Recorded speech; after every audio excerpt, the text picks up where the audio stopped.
Just Okay. trying to decide. Oh, okay.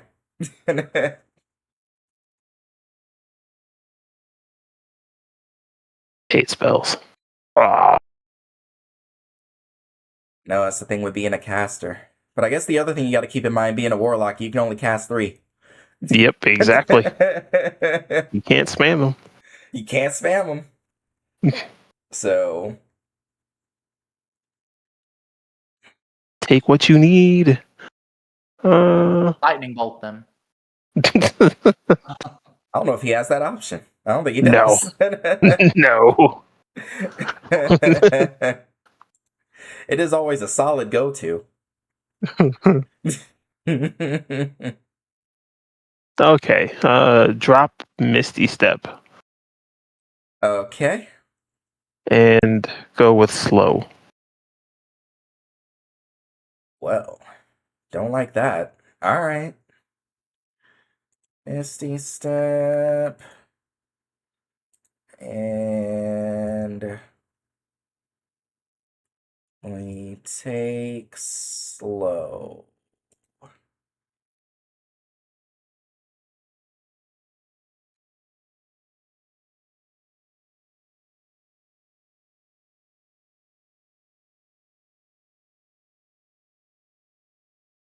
Yay. All right. Yay. This is good. Yike. All right. So those are pack magic. Those are cantrips and additional spells. Additional spells are the free actions, right? Or the free ones? Is that different? Yeah, those are the free ones. For which ones? What you call it? Additional spells. Oh, so the additional ones are the ones from like other That's features Mystic outside of it. Arcanum. Yeah. Yeah. That's his what you call it. And then Yeah. Otherworldly Leap is another thing from his Your tome. invocations. So those are from like your invocations and your Cast for free. Freezies. Yeah, so that's what those Okay. are. Alright. Good. We're good. Alright, we're all ready? Let's get it. Alright, so beginning with consensus. So Consensus 4. consensus 4. So for you, you've been traveling south for a bit in pursuit of 2 kids from the family that you've been in charge of watching over. You'd notice that over time in the past few months, they were acting a bit strange. While they're normally well-behaved kids, you've started noticing them being a bit mischievous over time, beginning with like stealing, saying a few rude things here and there, until eventually it started to escalate to pushing people down the stairs and things that were like quite a bit more not only malicious but quite a bit dangerous. And then one night they were just gone.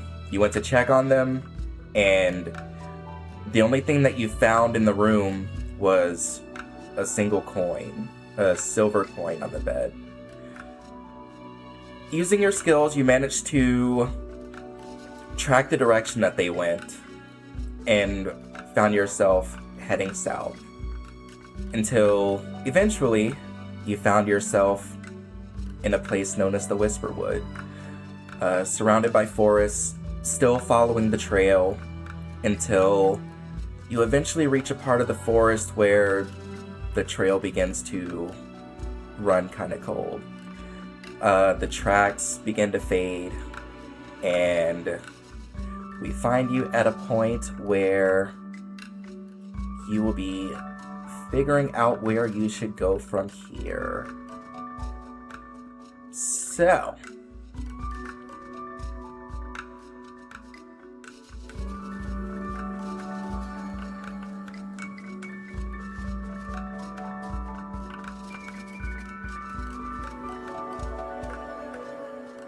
And so, entering on this trail, looking ahead, you begin to make your way forward. And that brings us to Chapter 1, A Wild Calling. So, entering this forest, Consensus, what are you looking to do?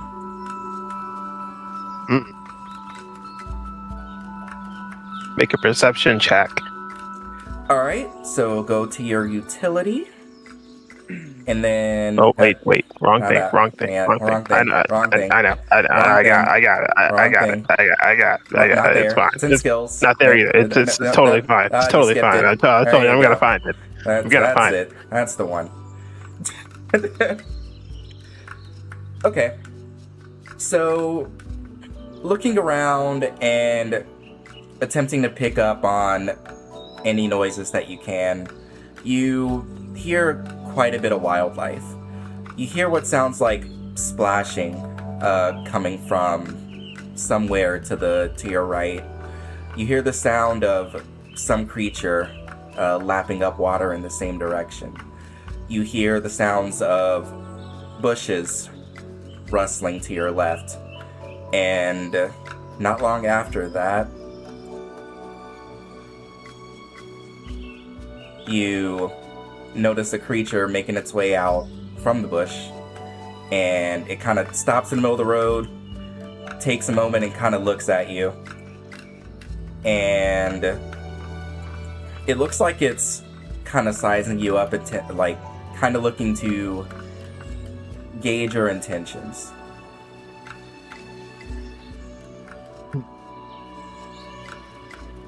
No, kind of look back at it, tilt his head to the side, like he's scanning it.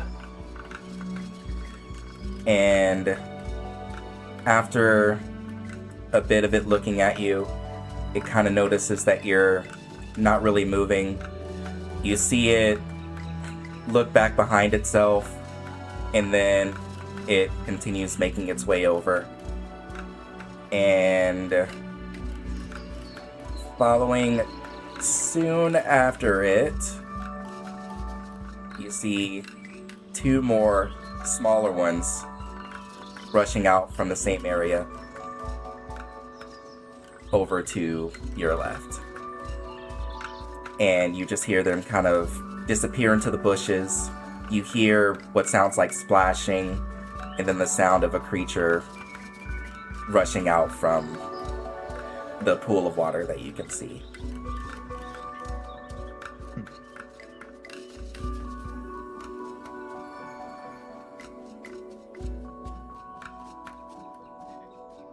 And then I want Lorian, make me a stealth check.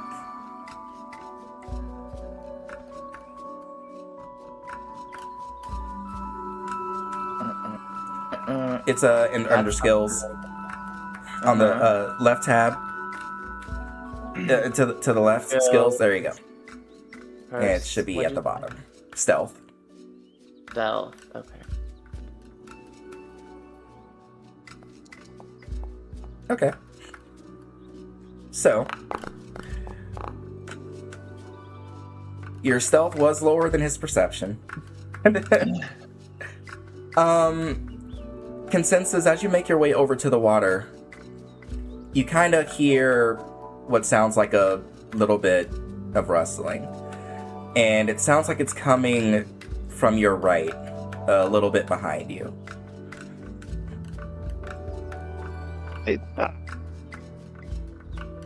He will tilt his head slowly over his shoulder to look back. And Lorian, seeing this man entering into this forest, which for the most part is your home, you're kind of hidden away, but you do get the sense that he may have noticed you, although doesn't seem to have exactly pinpointed you. what would Lorian be doing in this moment? I think Lorian would move sort of around Consensus towards the other side of the water.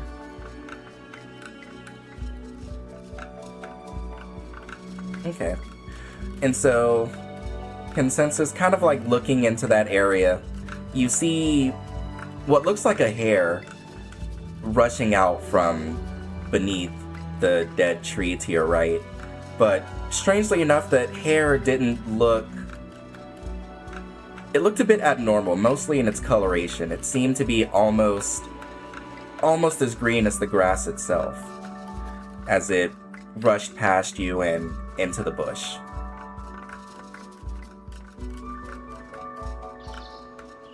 Odd. Perhaps it could be a forest spirit. One of the young master's fables. And kind of just observing the area. Let's see. You do see what looks to be, well, exactly is, a black bear across from you. And it kind of lifts its eyes up to look over at you. And then, with an almost knowledgeable gaze, it kind of sizes you up for a bit, and then you notice it turns and begins to make its way south.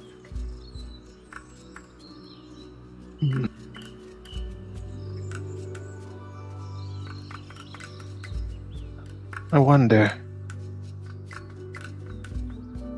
The wildlife seems to be avoiding me. Are they afraid of people? I'm not a person. I look like one. And so, taking note of the way the wildlife here seems to be a bit strange, you continue to make your way along. And for you, Lorian, what will Lorian be doing? Lorian is following at a reasonable distance, but I can't move him. Oh, because it was trying to select the ape. Yeah. Where are you? There you are. There you go. Thank you. So Lorian's gonna follow Consensus at a reasonable distance, just sort of like close enough that it's odd, and it's like, why is this hare this close to me? But not enough to where it's like, okay, this hare like has some sort of agenda for following me. Okay. Okay, he noticed the hare is following him? I'll have you, I'll have Lorian do another stealth, and I'll have you do another perception, and we'll see. Nope. Utility. Skills. Perception. Oh shit. no, he does not notice. There's no way he notices. You are He is not oblivious. noticing it. And so, you continue to make your way. You notice that there's another bear. This time a large brown bear that's kind of like rustling through one of the bushes. But then you see it turns to face you. And you notice that it hunches its head down, and it's starting to kind of bare its fangs, and you see it slowly, like it's sizing you up, but also making its way towards you. If you will allow it, can Lorian run into this hollowed out trunk here? Sure. Okay. So Lorian's gonna cut across both of you, the bear and Consensus. He's gonna hide. He's gonna scurry into this trunk and sort of just like take shelter from whatever's about to happen. And Alright. he'll cautiously take steps back and away. I mean you no harm, Make but me an... Oh, go ahead. I will defend myself. And he has one arm ahead of him. Make me an animal handling check.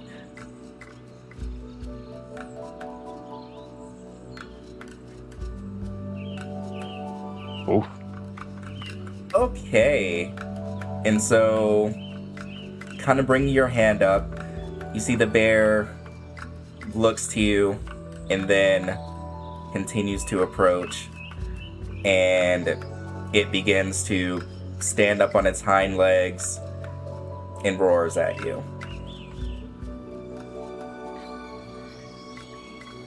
And what is Consensus doing? What is Lorien doing? and Consensus is starting to roll up his sleeve. And as he does, it reveals kind of like these golden lines across his arms. Okay. And As he's doing this, Lorien is sort of like flitting his eyes back and forth between the bear and Consensus, and sensing that they're about to, sensing that the bear in particular is potentially about to face danger, he's going to speak to the bear. okay. Do I have to use anything to speak to the bear? So you Feature? well, so it's a spell. It's speak with animals. You can't do it in animal form. Shit.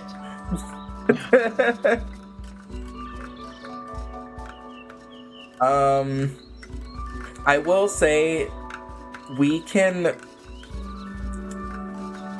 have you expend a spell slot and then say that you've already had it active, because you can maintain concentration on a spell while you're in animal form. You just can't cast while you're in it. Okay. So we'll go ahead and say that you expended the spell slot for it before transforming. And so yeah, you can just communicate with it regularly. Okay. Lorien's going to look at the bear, and he's going to sort of make this like grunting noise, like, ugh. And he's going to just say, "Don't flee."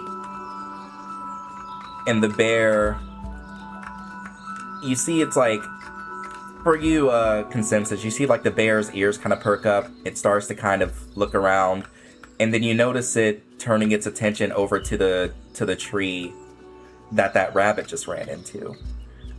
And you hear the bear grunting and groaning and making sounds that sound like communication. And for you, Lorien, you hear the words, intruder. And it looks like it's mostly sizing this man up to see if he may be a threat, in particular to some of the other creatures here, especially the other bears.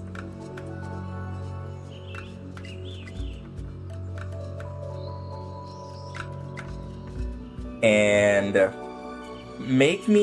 I'll say, since you're directly communicating with it, make me a persuasion check to see if you can.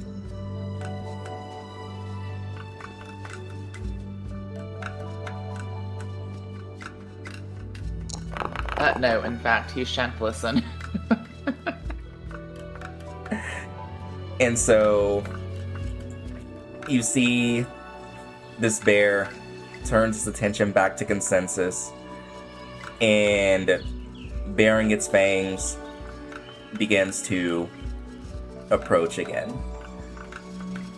But before it can like charge forward to leap on him, Consensus, you hear another voice coming from behind you, and it says, wait, hold on. And you hear this like thundering sound coming from behind you, and looking back, you see what looks to be another bear, but in this instance standing entirely on its hind legs, and Oh.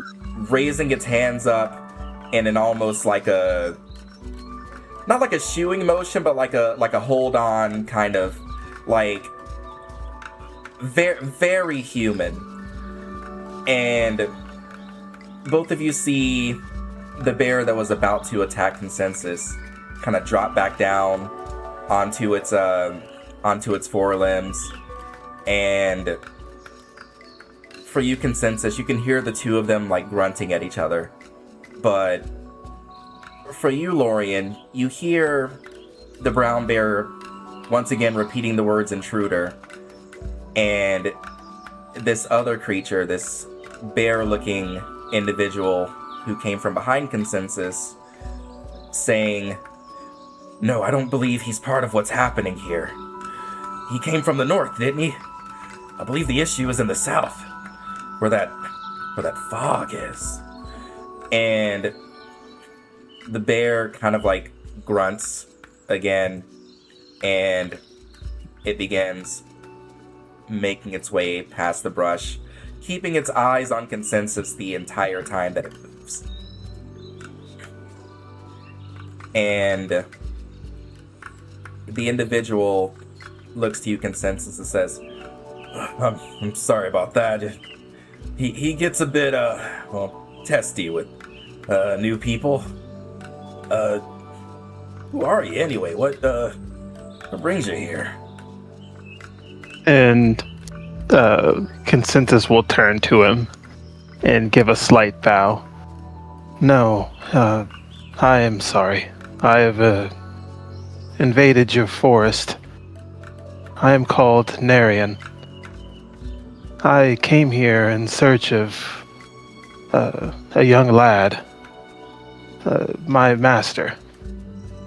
He ran away from home. I believe he came in this direction." And he says, "Narian, huh? Well, you're quite polite. I don't get too many folks like that around here.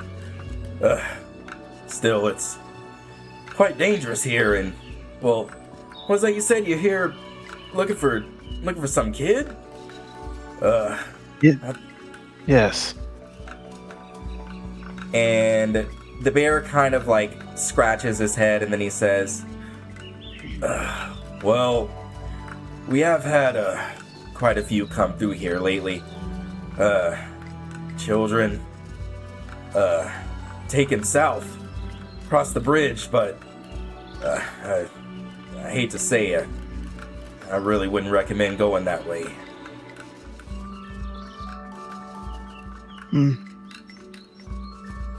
If that is where I must go, then that is where I must go. And he says, "Well, I don't know a whole lot about what's going on, but it's been, I don't know, things around here have been pretty eerie since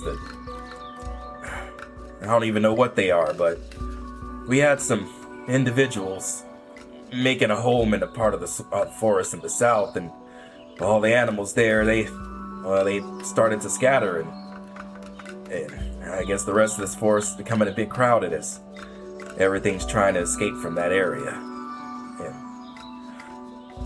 the whole thing's a mess, and as he's like looking at you, you see he kind of like, his eyes kind of like gaze past you, and his ears kind of perk up, and he says, "What the hell? Is that a green rabbit?" And he like points forward with one of his long claws, and he's like, "What the?" And the forest spirit. And the bear says, "What the? That ain't no damn forest spirit. Lorien, are you sneaking around as a rabbit again?" And you see him like, he like puts his like hands on his hips, and he's like looking down at this rabbit with this like almost like fatherly disappointment, like, "Well, you just played around in the forest when everything's all dangerous." And he's like, no pun intended, really bearing down on you. Not a forest spirit? Or are you trying to undo it? Yeah, I'm trying. It's in your feature. So you gotta go to feature, and then it's toward the bottom, the There revert. it is. I thought it was gonna be like Dark Vision, where it was, No, it's not like that. So as he approaches Lorien, Lorien is going to revert his wild shape. Where'd my bear Back go? in Human. I don't know what to say. Out of existence. Where'd my bear go? He got snapped. The space that he was in. I don't know. Alright. Ignore that he looks slightly different. There we go.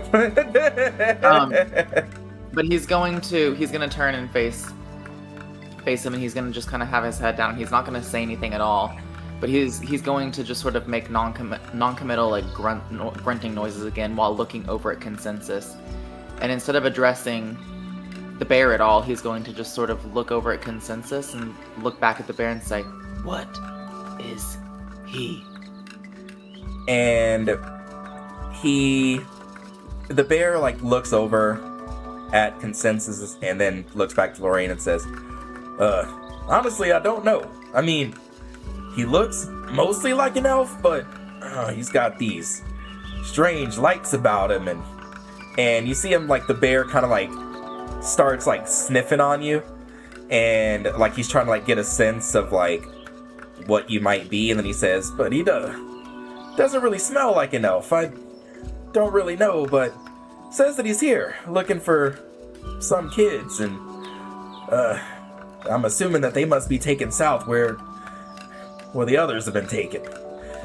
And for you, Lorien, over the, I would say, past few months, you had noticed that the energy in the forest had begun to shift. That you did see bits of traffic, like human traffic, coming through the forest from time to time. Oftentimes it would be children, and then sometimes you would see adults. But regardless of who or what they were, they would make their way south and then never return. And at the same time, you noticed a lot of animals almost stampeding from the south, making their way north as if trying to escape something.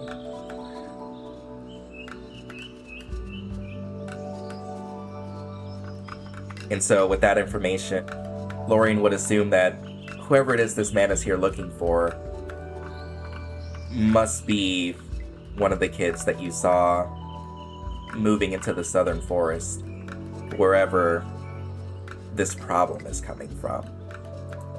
And the bear said out loud, like with Lorien listening, that he's looking for kids.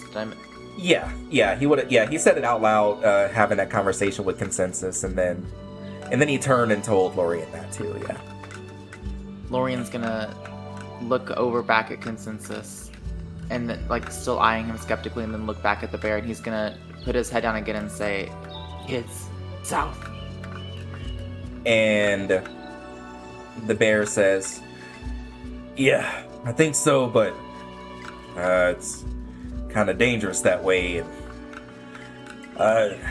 Again, I didn't go down there myself, so I don't really know what to expect. But," and you see him kind of like looking around, and then he looks over in this direction, and then you see him like kind of point, and he says, "I do think I saw a herd of deer going over there, and they came from south. So there's a chance maybe they saw what happened." Lorien's gonna interrupt him, and he's gonna say, "Scared." And he's gonna look to you and say, "Yeah? You?" Well, You. And then the bear points to himself. He says, "What? Me?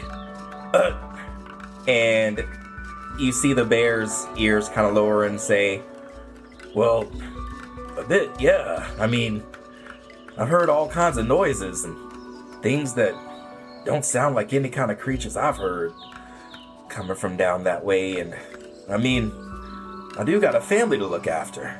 I gotta be careful and make sure I protect them at least. Keep an eye on things down there."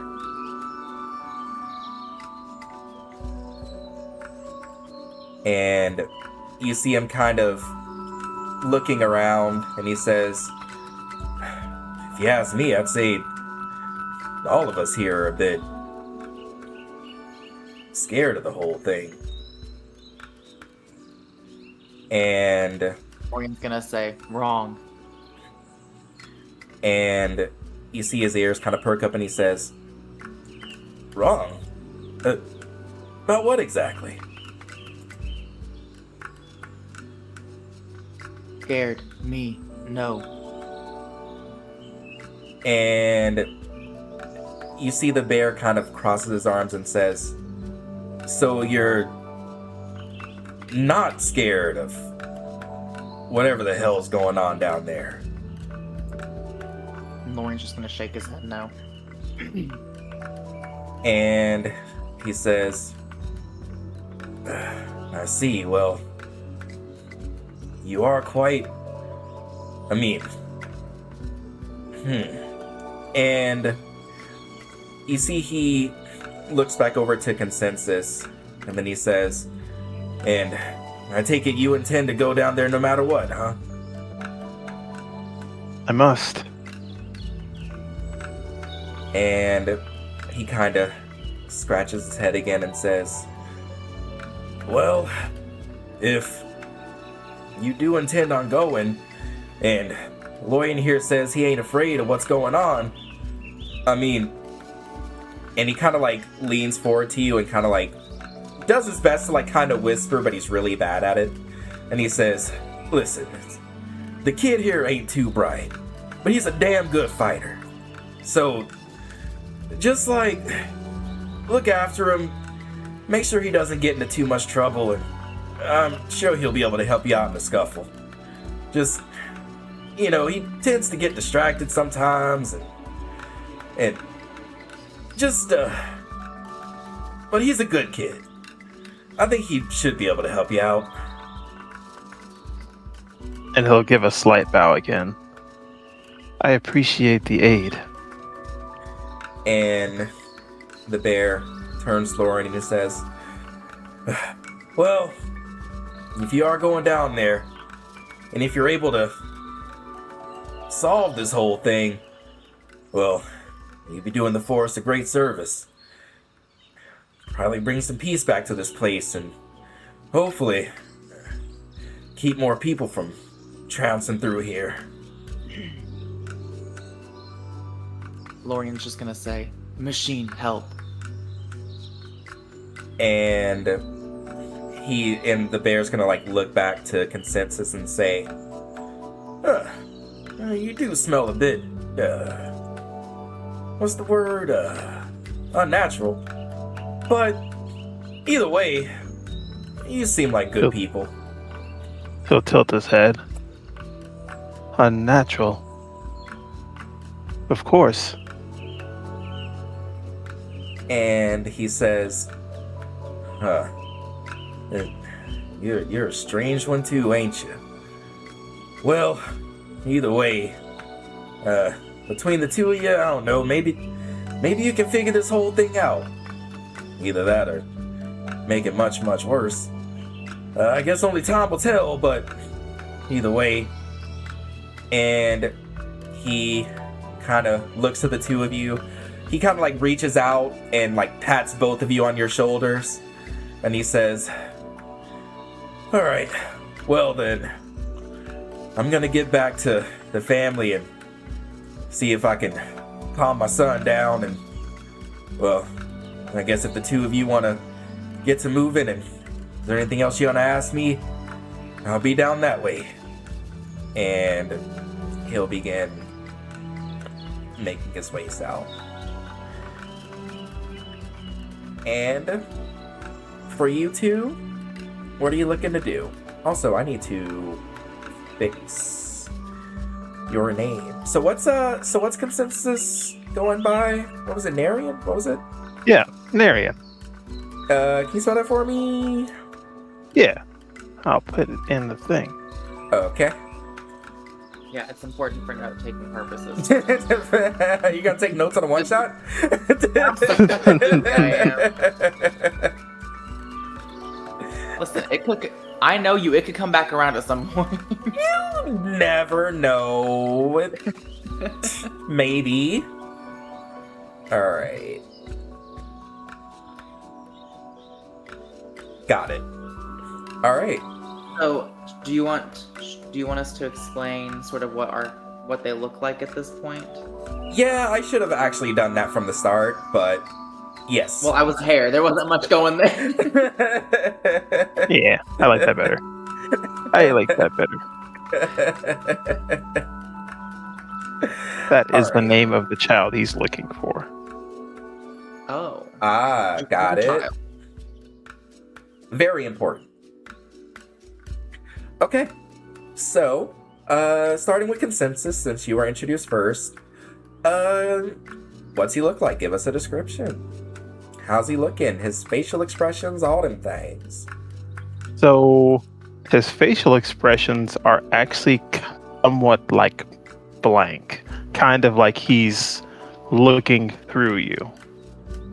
But Okay. his look seems to be like he's an elf, like sharp features and everything, but his skin is like a little bit like bronze to gray, and he has like these golden patterns that outline along his cheeks and his forehead, and they go along his arms, and at times they glow.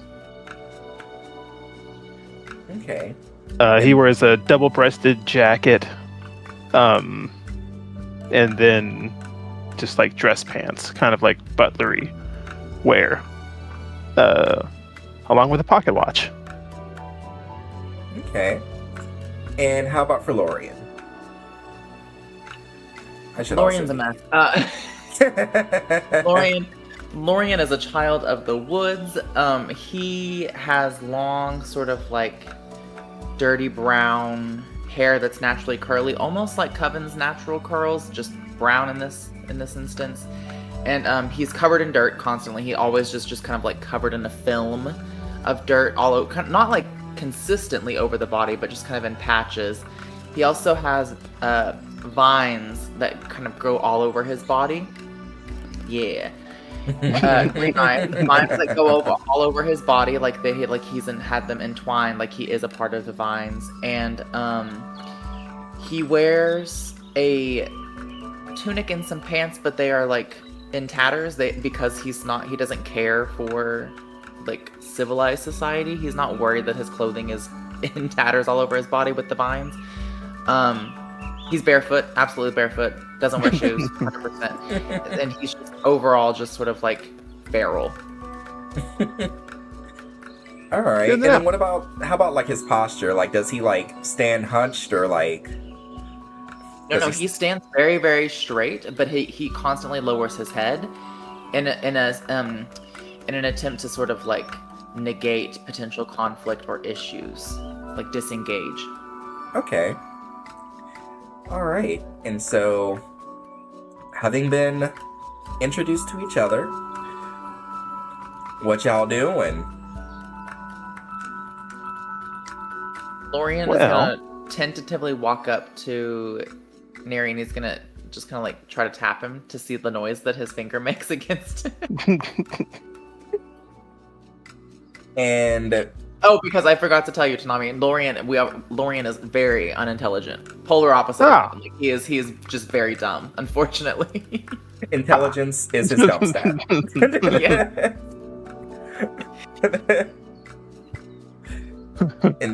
And Neri just kind of like looks at him.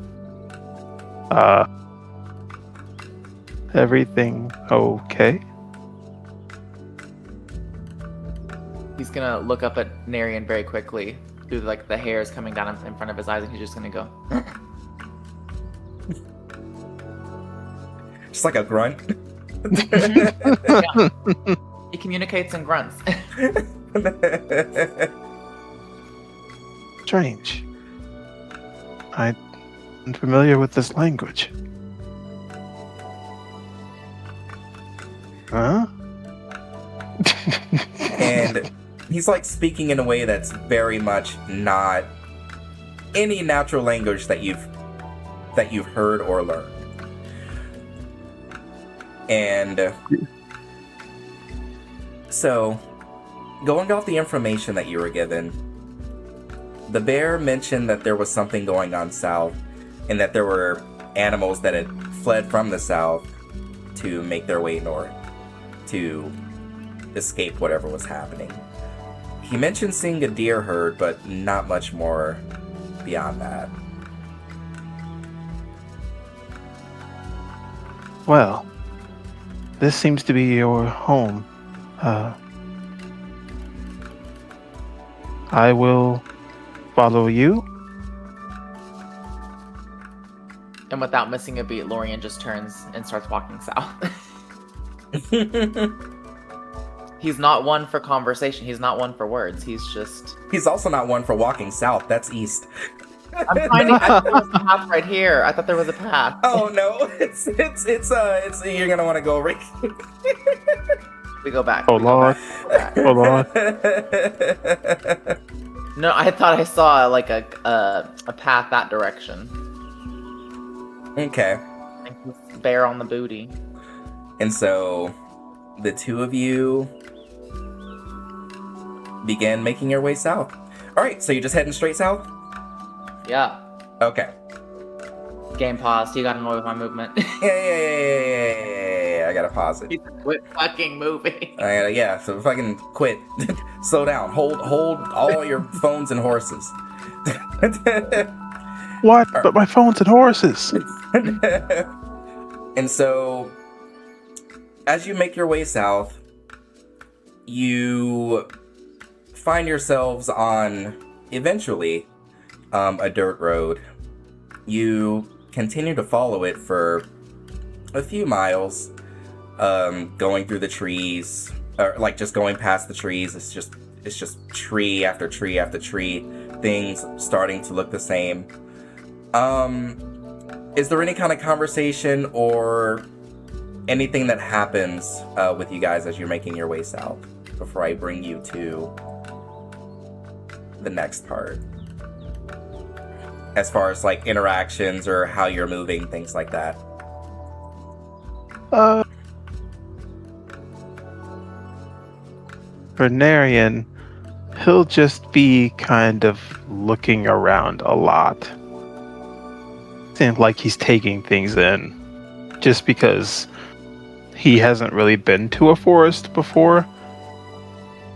So this is like while he's on task, this is still kind of new to him.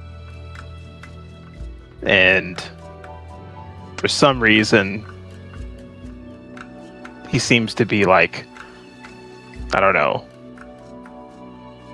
absorbing information. Okay. Can Lorien pick up on any of this? Make a insight check. Okay. And then I'm like, for consensus, is he doing any of this like secretly, or is it like out in the open, or okay? No, it's out in the open. Okay. Like you could probably even see like his eyes, like his irises, kind of like a surge going through them. Okay. And so for you, Lorien, there are moments where, as you're walking with Narian, you see that he's like very much observing the forest, like he's taking in information. You see his eyes glowing every now and then as he like looks at something, and then, but you're not really able to gauge exactly what it means. But for the most part, it almost looks like he's just in a state of almost like trance-like concentration. Noticing all of that, Lorien is going to just sort of, even though he's not one for conversation, he is going to say to Narian, fire and eyes. Because I feel like Lorien is concerned that his eyes look like fire, and that's a concern for his home. Like his eyes are burning. Oh, like his eyes might... Like, you have fire in your eyes, please don't burn the forest down. He's stupid, so he doesn't know. And hearing that, the pulses will stop, Hmm? Fire. Fire in Oh. eyes. Oh. No, no. He'll wave a hand in front of his face. I apologize. This forest is new to me. The young master and I stayed in a city to the north. We never adventured outside of the city. Though he did read a lot of books that told of such places, he only ever imagined them and spoke to me of them. So, seeing a place like this now, it's different. I don't know quite what I'm feeling. And out of all of that, in plain speak, Lorien is gonna say, Master.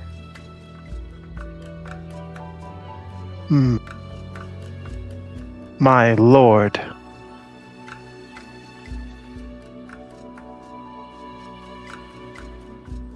And Lorien And then does he's gonna look back down at the ground immediately and just continue walking. like he didn't quite get that either. He's like, that didn't make a sense. Okay. And he thinks this is why I don't talk to people. Okay, got it. And so, continuing to make your way south, in the distance ahead, you do begin to notice a little bit of what the bear was talking about. You see what looks almost like a massive fog over a large section of the forest, where the trees seem to almost vanish into this sea of green smoke. And as you begin making your way forward, you start to hit a clearing. You hear the sound of running water, and you see ahead of you what looks to be a large stone gate. You know those Japanese shrine gates? It's like one of those. Yeah. But it's like Yeah, completely like a stone. pagoda? Yeah. I think it's called a torii or something like that. But yeah, it's like a stone gray, old ruin covered in vines on one side of the bridge, and on the other side of the bridge, you see the same thing. And I will bring you over.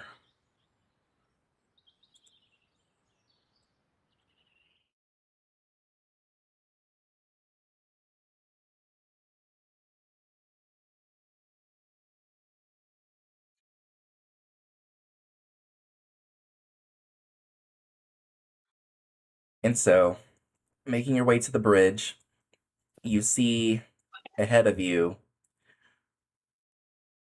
the body of a bear lying dead on the bridge, its body riddled with arrows, Oh.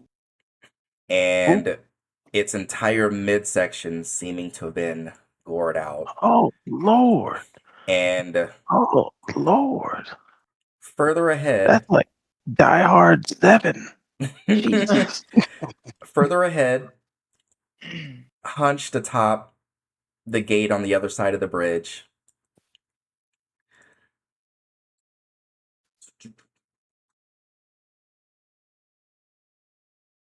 you see Oh, you Oh my.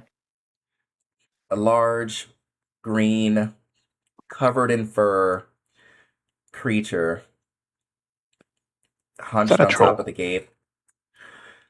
Maybe. Please don't be a troll. Where's Eh. the bear at? I can't see the bear. Is it under a tree? It's on the bridge. Oh, it's on the bridge right here.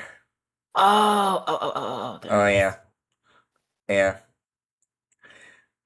And on each side of this creature are smaller creatures wearing hoods and wielding arrows and small swords. Little imps. Little imps.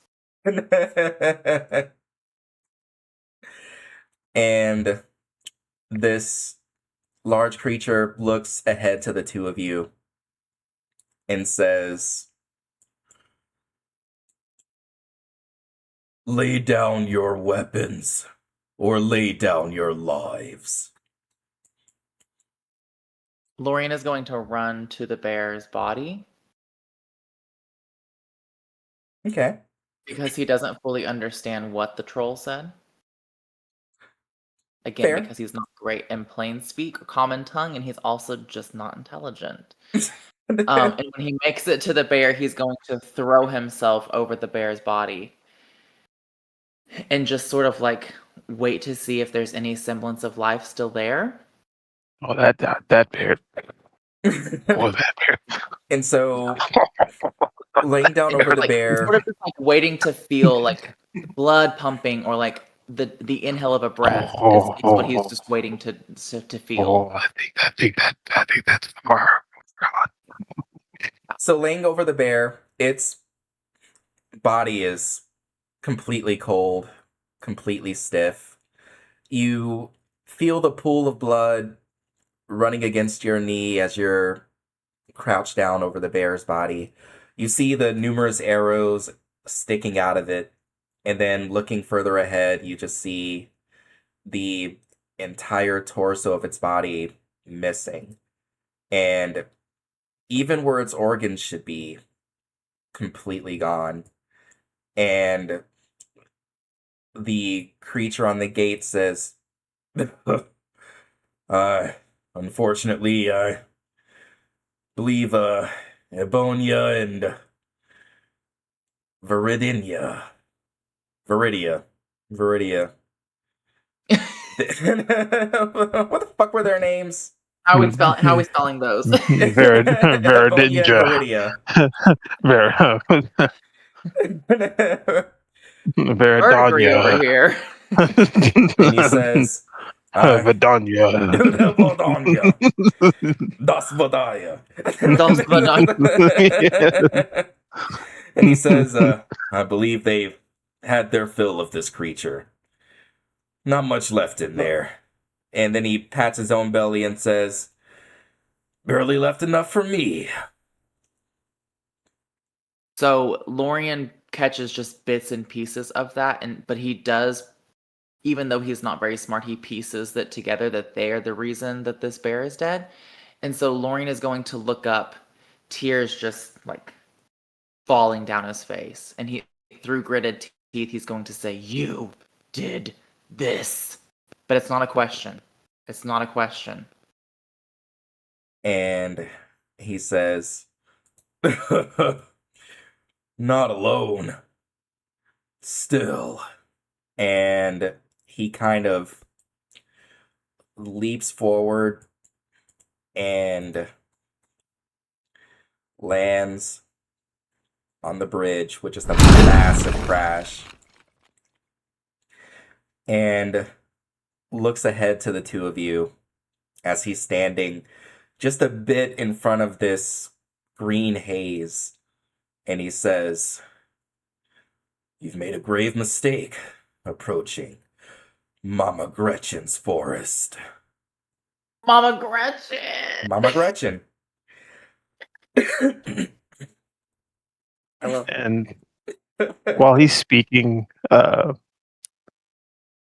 Narian is actually just looking at Lorien, and like he can see the tears on his face, and Narian's head is kind of like tilted again.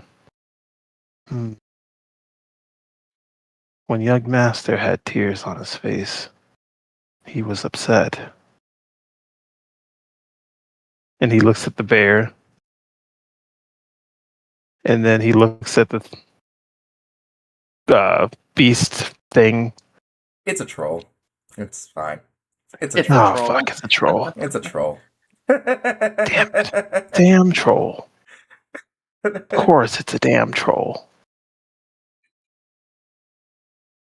I'll say that just based on, like, storybooks that you may have read to your young master, this creature very much looks to be like what those books described as a troll. And even more ironically, seems to be guarding a bridge. The young master prepared me for times like this. That's crazy.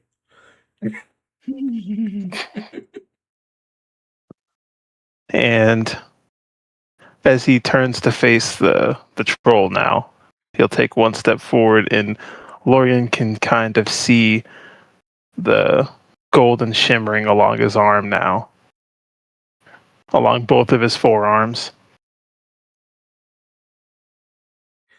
And Well then, oh, go ahead.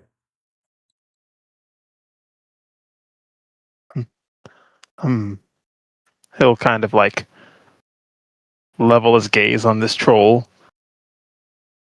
Troll of the bridge. I've come to your forest in search of a child. But it seems you've wronged my partner here. For that you must die. Straight to death, huh? I apologize. A little bit of August popping out there. Okay. And the troll looks to you and then says, I see. Well, your threats do not matter. None shall pass. And Roll initiative. we're gonna have you roll initiative. Mm-hmm. And How does it work now? Oh my. yeah, it's gonna be up there. They're all rolling. Everybody's rolling. Everybody's part of this. I just happened to click in the spot where it popped up, and I was then taken to an imp. Nice. You're gonna be, yeah, there you go. Yeah. And then Be rolling that initiative. I'll That roll initiative? I'll roll these NPCs. These And NPCs. NPCs. let's see.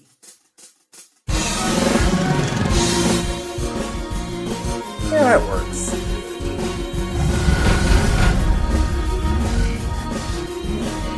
Alright. You nasty. Troll man coming. So We just The say, troll coming? We have our bigger brother's coming. He's a bigger snack. We just really go gruff his ass. So, rushing across the bridge, bringing up a massive claw. With you being the closest, he is going to take a strike at you, Narian. What's this? No. Do nothing. Alright. And his claws break across your chest. And from where you are, Lorraine, you can see that he, strikes across Narian's chest. And he can do one more.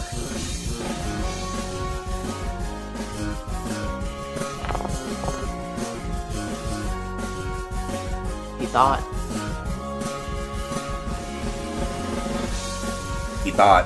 So he goes for the second strike. How does Narian deal with the second strike that does not connect?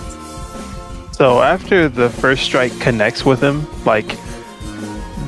if they can see Narian's eyes are actually looking at the claw strike him. And so that same pulse is going across as he watches it. So when the second claw comes across, he actually just ducks it. All right. And so after you dodge that second strike, the troll says, "Oh, you're a fast one. This bear thought he was fast too." And that passes his turn. Next is actually one of the goblins. Fast ass goblins. The goblins roll pretty fucking high, surprisingly. This one He's gonna take a shot at Lorien. The fuck? Yeah. And as he shoots, and you hear him go, like he's just laughing and just having a great time over there. And you kind of get the sense that they were doing the same thing when they shot the bear. You must beat this bitch up. And so it fires that first shot. How does Lauren deal with it? Lorien sees it coming and he just sort of like gracefully steps to the side like it took no effort or energy at all from him. And after you evade it, the goblin, like, its eyes wide and it's like, you can kind of get the sense it's like, the fuck? And another goblin. It is going to take its shot at Narian. God. Alright, and how does Narian deal with this next arrow that completely misses? As the arrow's coming at him, he actually snatches it out of the air and breaks the arrow in his hand. That's fucking rude. And and you see like the goblin kind of like nudge the one next to it and he like points at you. He's like, what the fuck was that about? Like he just like the goblin like looks both confused and offended that you grabbed the arrow and broke it. And it looks like it's trying to communicate with the other like it does not understand what the fuck is happening right now. And another goblin, and then Narian, you're gonna be next after this. So, this one is, you see it kind of like, after it's being like nudged by the other goblin, like, being told about you like catching its arrow and breaking it, you see it like looks at you, and then it's like, oh, I'm not gonna deal with that, and then it like turns its attention back over to Lori and it's gonna shoot at him.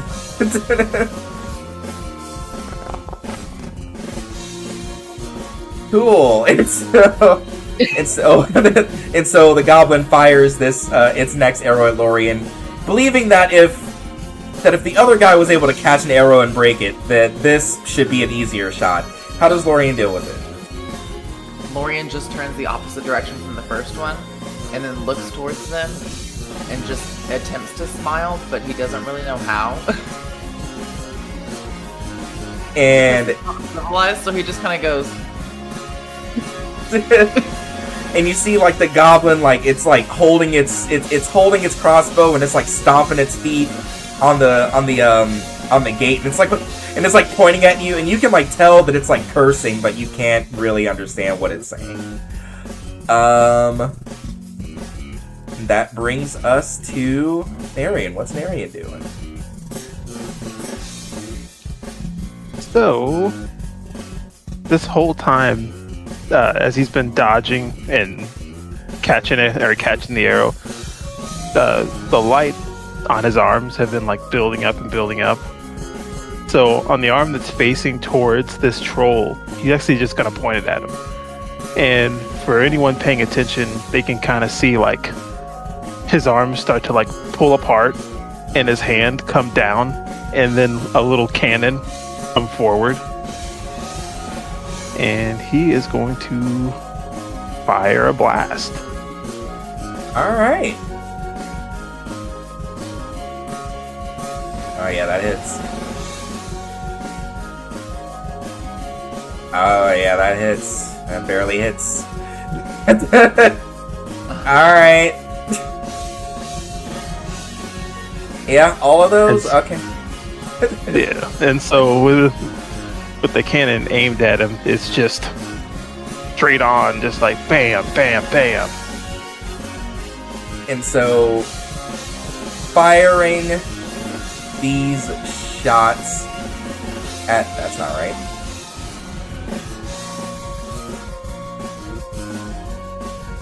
So, what was that? And...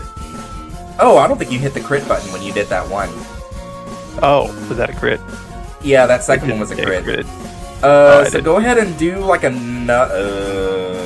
another one and do one of them as a crit, and I'll just count it. So that's gonna be -9 from that one. And do another -4 from that one. Yeah, do another one and then make sure you hit like the crit damage button. Crit. and then just X these other two. Yeah. Okay. Jesus, that was fucked. Alright, so you bring this arm cannon forward and you just start like blasting these shots. And what does it look like? Like, where is he shooting the troll at? Like, what's he aiming for? So, center mass. Like, he's just aiming it directly at his chest. It's just baboosh. Okay. Just straight on, like nothing but lights. And every time he takes a shot, it's like you can see the light pulse up his arm. Okay. And you hear the troll just like grunting, oh, what the fuck? Oh! And as these like shots are just like riddling through its body, and it like kind of stumbles back a little bit. And you see it's like looking at itself, and it's like observing like its own blood on its body, and you almost get the sense that this creature has like never been hurt before. And he's like, what did you do? Go on. And as his arm is like is reforming itself, and smoke is clearing its way, he'll put his arm back down and he'll say to him, "You will find I am no bear." And it looks to you and you see it bare its fangs and just growls at you.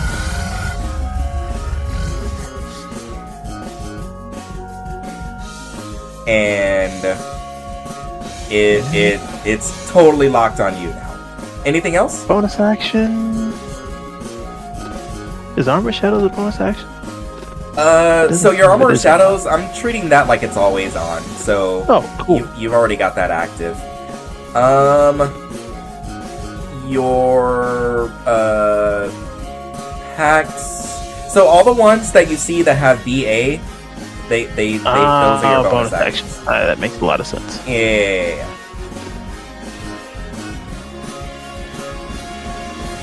I think I'm gonna go ahead and pact up the blade. Okay. Oh, and well, so you don't have to click it. I already have that set for you because it's like kind of fucky. But you go ahead. Gotcha. So I don't need to do anything with that. No, you don't need to do anything with that. Ooh. But you can go ahead and describe how it looks, though. Oh. No, that's just like this. So before, how the lights were pulsing up his arm. Now the lights are solid on one of his arms, and he holds it in front of him, and he holds his fingers out straight like a blade. All right. And oh, good. Oh, I wasn't sure if you wanted this or not. What is it? What is it? On his token. Oh, yeah, for sure. Okay. I mean, I should have asked you how you wanted it to look.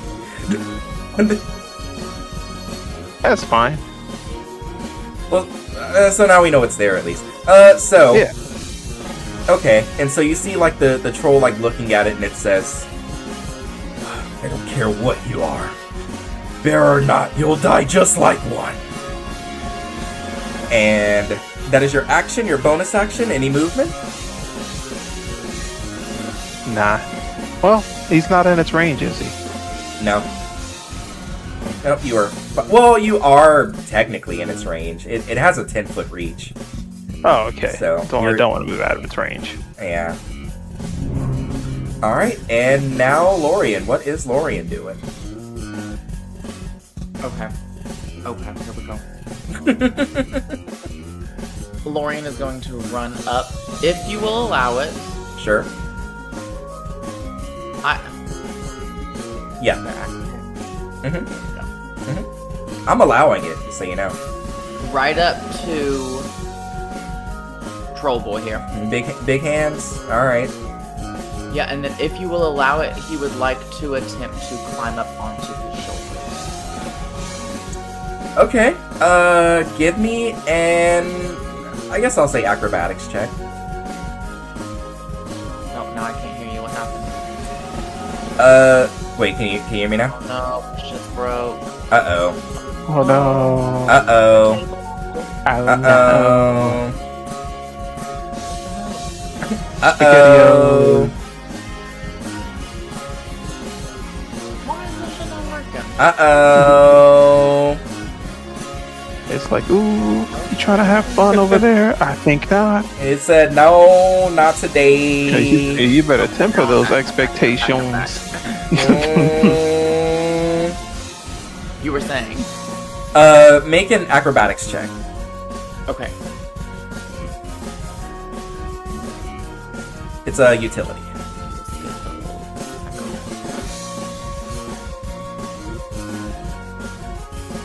Okay. Where are you climbing on I'm him? not climbing like a tree, but not in a sexual way. Climbing like a tree. It's like, Right.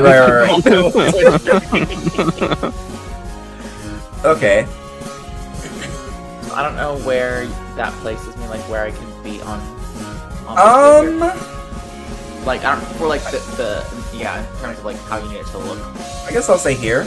If you want to like kind of scamper up its body and then like up onto its like shoulder back area. Yeah. So Lorian is going to like climb up this giant troll's body because he is very, very adept at climbing up trees from his time in the wild, and he's going to kind of throw both his legs like straddling his neck, but I feel like the neck is too big to really like get a leg lock around. So like he's kind of straddling him, but his legs are quite spread apart because the troll is very large.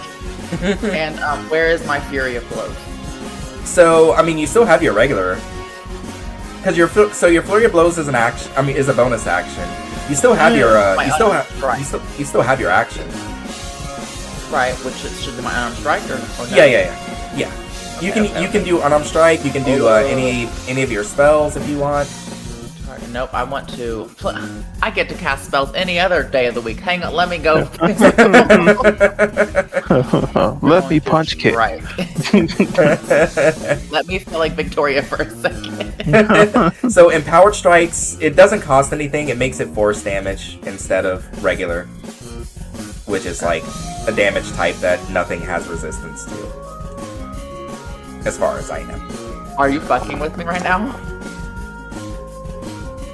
Are you fucking me right now? Alright, and so you clamber up onto its back, and it's kind of like it's trying to buck you off, and it's like, get the fuck, and it's like throwing off your aim, and so it's like you go to try and strike at it, but your fist isn't able to like find purchase in its fur as it's kind of like jostling you around.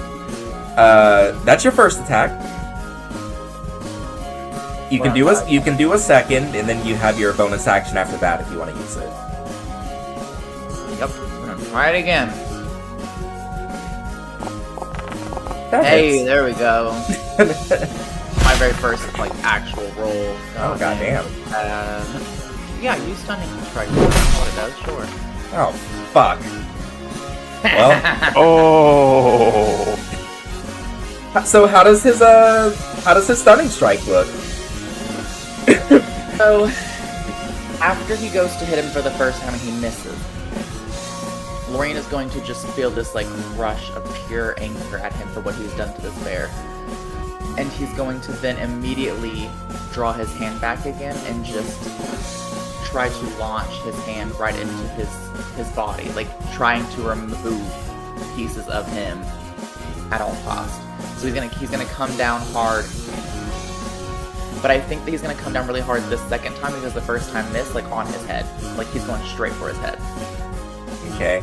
And you just like bonk the shit out of him, and you hit him so hard that it just like knocks him into a daze, and this rupture of energy explodes out of you in the minute of contact, and it like spreads out throughout this creature's body, and its body just entirely seizes up. It is stunned until the end of its next turn. I'll be damned. Alright, so if you want to use Flurry of Blows, it's going to be in your feature... That's a lie. Where is it? Where is it? It should be... Oh, wait, hold on. No, it isn't your feature. I was looking at the troll. In your features, and then Monk's Focus, and Flurry of Blows is in there. Yep. So what you can do is... so powerful. She has to feel so powerful. You know she does. You know she does.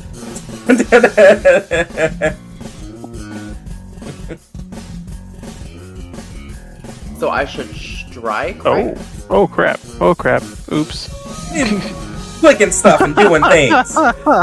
So yeah, you'll just look at stuff. I was just looking at stuff. but yeah, so you'll do strike. So you click Flurry of Blows in order to like expend that point, and then you just do unarmed strikes. You can do 2 more unarmed strikes now as your bonus action. And I have unarmed advantage. No.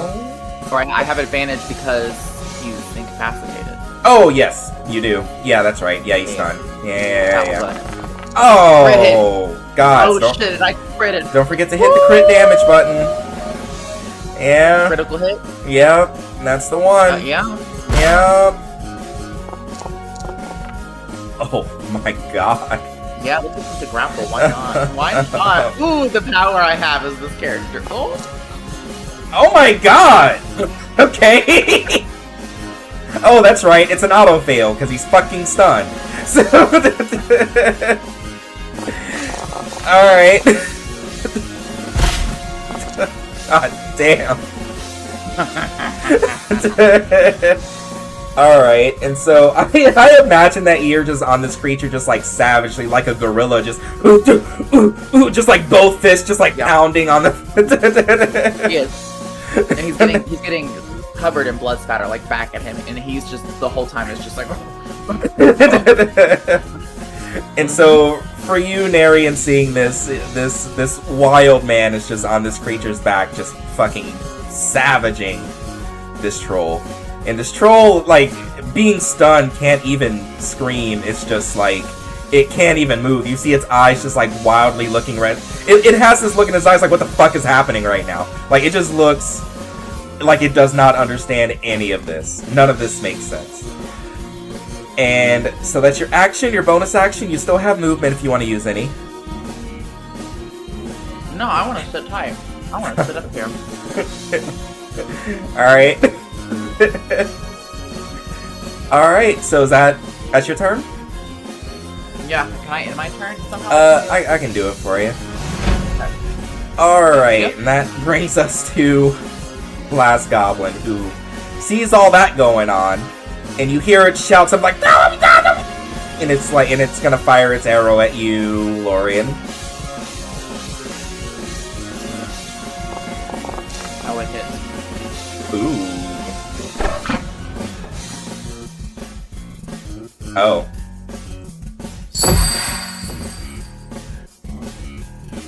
Oh, shit. Okay.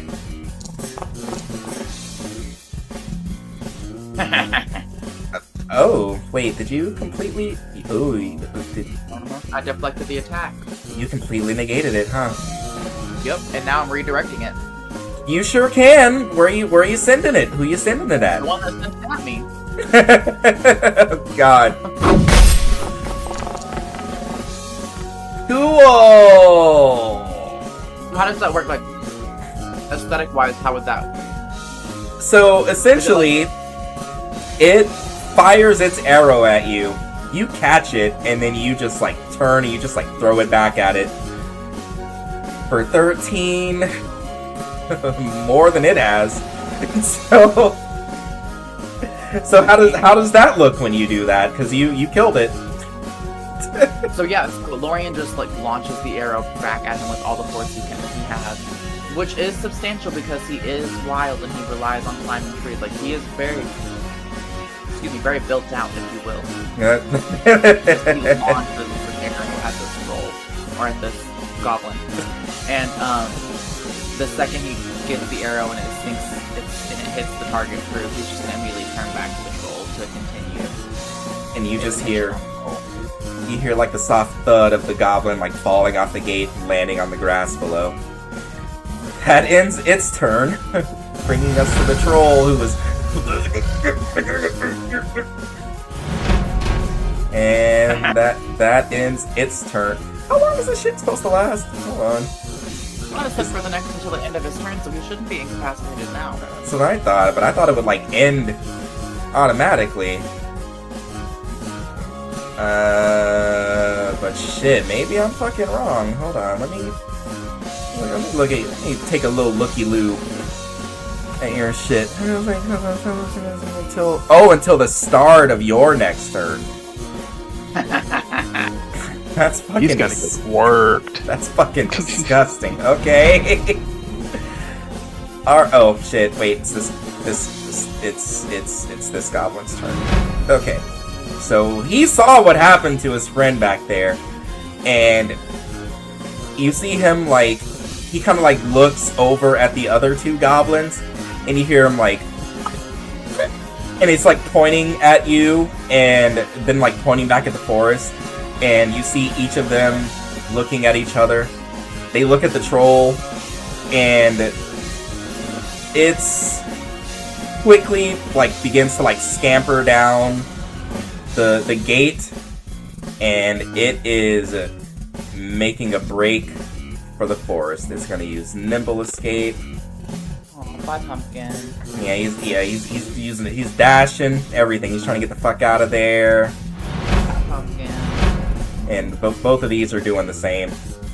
This one, they're just they saw that shit, and they're like, alright, that's fucked. And so they are scampering the fuck out of there. Dashing the whole nine. That ends their turn.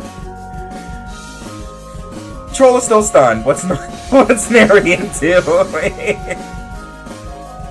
Wait, so I have advantage on all attacks? You sure do. But can any attack also do damage to Lorian? Nah, as long as it's targeted. But if he does like an AoE, then yeah. So looking at the troll currently like doing its wee wobble. He'll just point its hand back at it again. Well, rather unfortunate for you. And he will blast away. Alright. Yeah, that hits. Yeah, that hits. Ouch. Oh. Critted. Should've he critted. Troll is near death. And you see the troll just like stumbling. Its eyes are like starting to roll back. It's still on its feet, but it's like barely on its feet between the stun and these shots just like tearing through it. You just hear it like groaning. After shooting it, he'll just start to walk by. Have your revenge.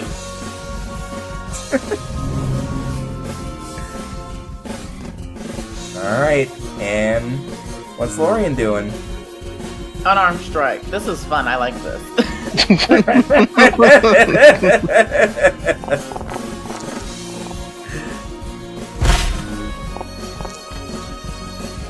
Alright.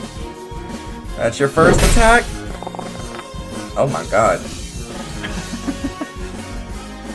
Well, he succeeded on that one, though. And you can only do a stunning strike once per turn. So, he's not stunned, but you still have one more attack and then your bonus action.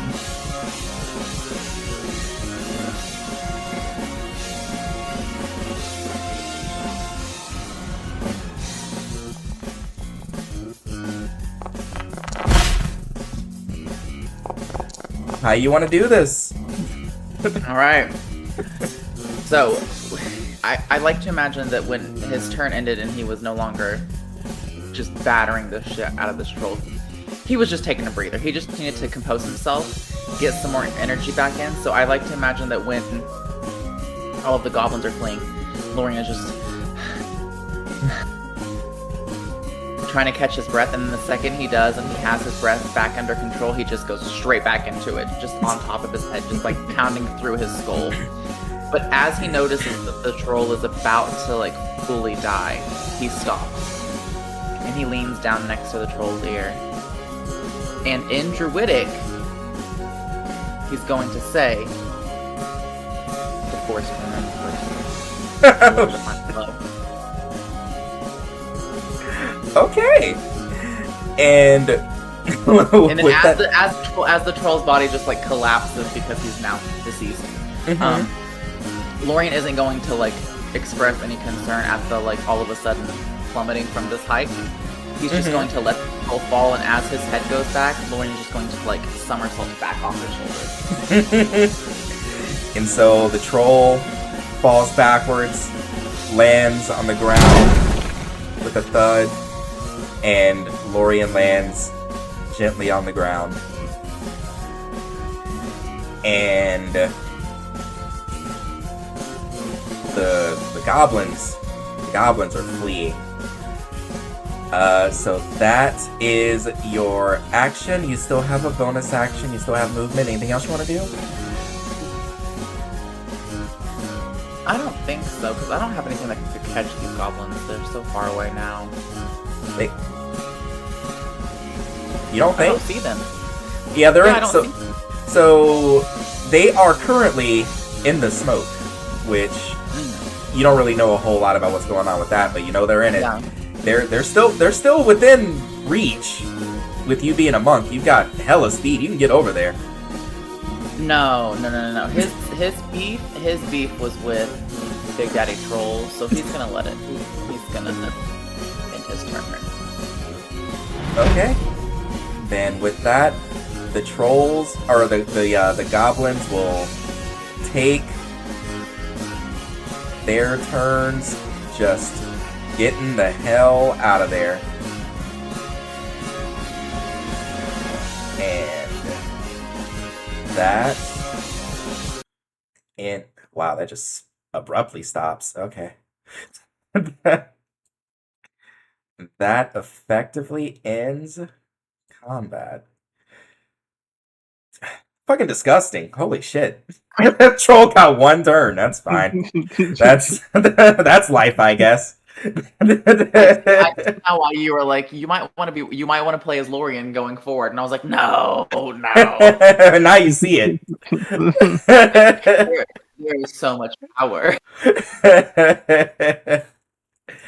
And so, making your way off the body of the troll, you heard the sounds of the goblins scurrying deeper into the forest, rushing into this green fog. You don't hear any more sounds around you. The troll's heart is no longer beating, playing silent as the bear's body next to it. And what would you guys like to do? I think Lorian just kind of looks over at Narian and just sort of like takes one deep breath and lets it out, and then just continues walking.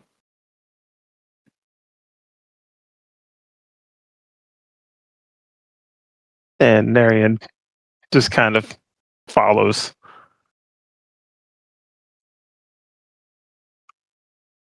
All right. Lorian, make me a constitution check. A constitution. A constitution. Actually, constitution saving throw, sorry. Save. Constitution. Normal. Well. Cool. Alright, so stepping to this fog and breathing in, you feel as if something is like entering into your body. You're starting to feel a bit sluggish, and you feel like something about this smoke is affecting you. You are currently under the poison condition. Damn it! I was gonna say I should have cast Detect Poison. Fuck. Marion, you are completely unaffected. Of course. Yeah. And so for you, My Narian, little robot is fine. as you're moving forward, you kind of notice that like Lorian is kind of starting to slow down a little bit. Like he's moving like his body has become heavier. And Narian will kind of turn. Are you alright?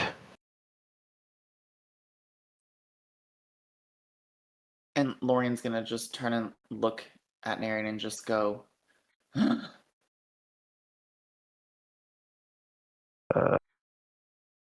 Mm.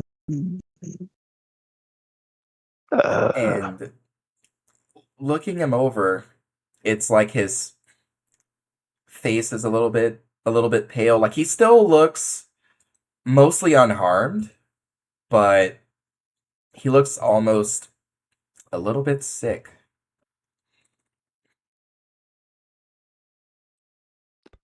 mm. I really thought you were gonna cast Detect Poison. I was like, well, he has I this. literally, I was like, I'm about to cast Detect Poison, and I was like, fuck, it's too late now. I was like, Am I still in a stable state to where I could cast Beckon Air to try to give me some breathing room? yeah, yeah, you can still do Well, stuff. Elementalism, but use Beckon Air. Ooh, Okay, yeah, I'm you gonna can. cast Elementalism, Beckon Element. I'm going to cast the spell near us to sort of give, well, me really. Did it work? I don't see anything happening. Oh, because I'm All in the right, fog. and so as you Fog. do, you see the fog begins to clear out, and you start to feel like your breath is beginning to come back to you, and He's gonna after look to Nary and he's gonna just say, like, still out of breath, poison. Poison. Oh no. and Mm. although you managed to clear the fog here, looking ahead, you can see that there is still a bit more ahead, although it looks like it's shifting a bit. Looking into the distance, while the fog here was low and beneath the trees, the fog ahead of you looks to be as if it's creating a dome around the trees in front of you.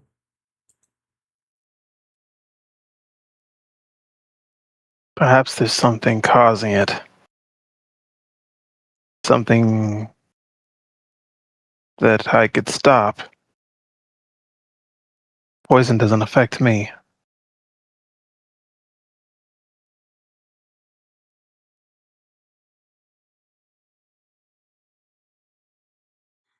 And so, with the poison finally lifted from Lorien and the poison around you guys removed, at least for now, what y'all doing?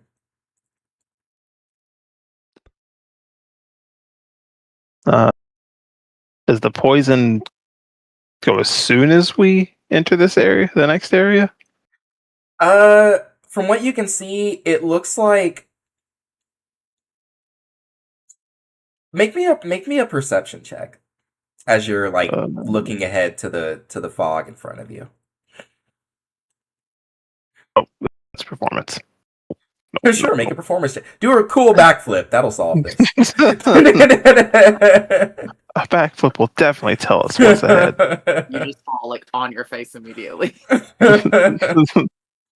Okay, so looking ahead at the fog, as you're peering through, it looks almost like the fog that's further ahead, just in front of this dome, looks almost more like a thinner veil than a full dense fog covering the area.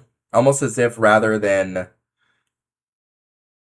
completely blanketing the forest ahead, it's lifted into a shield that covers the sky but isn't shrouded within the forest itself in the area ahead of you. So it looks like it's safe ahead, but not in the sky. Essentially.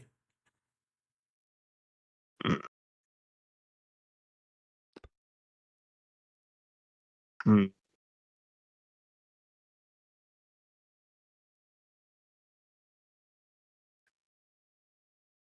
Can he walk into this? Yeah. Oh, he triggered a trap. It wasn't for you.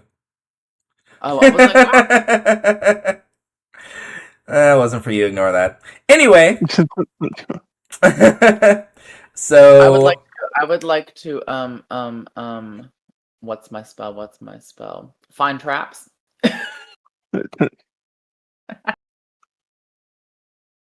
sure, you can find traps. I mean, They're only you within line of sight. yeah. I mean, like you can do a perception check to see if you see anything around you. Can I do a perception check on this poison? Like, is there any um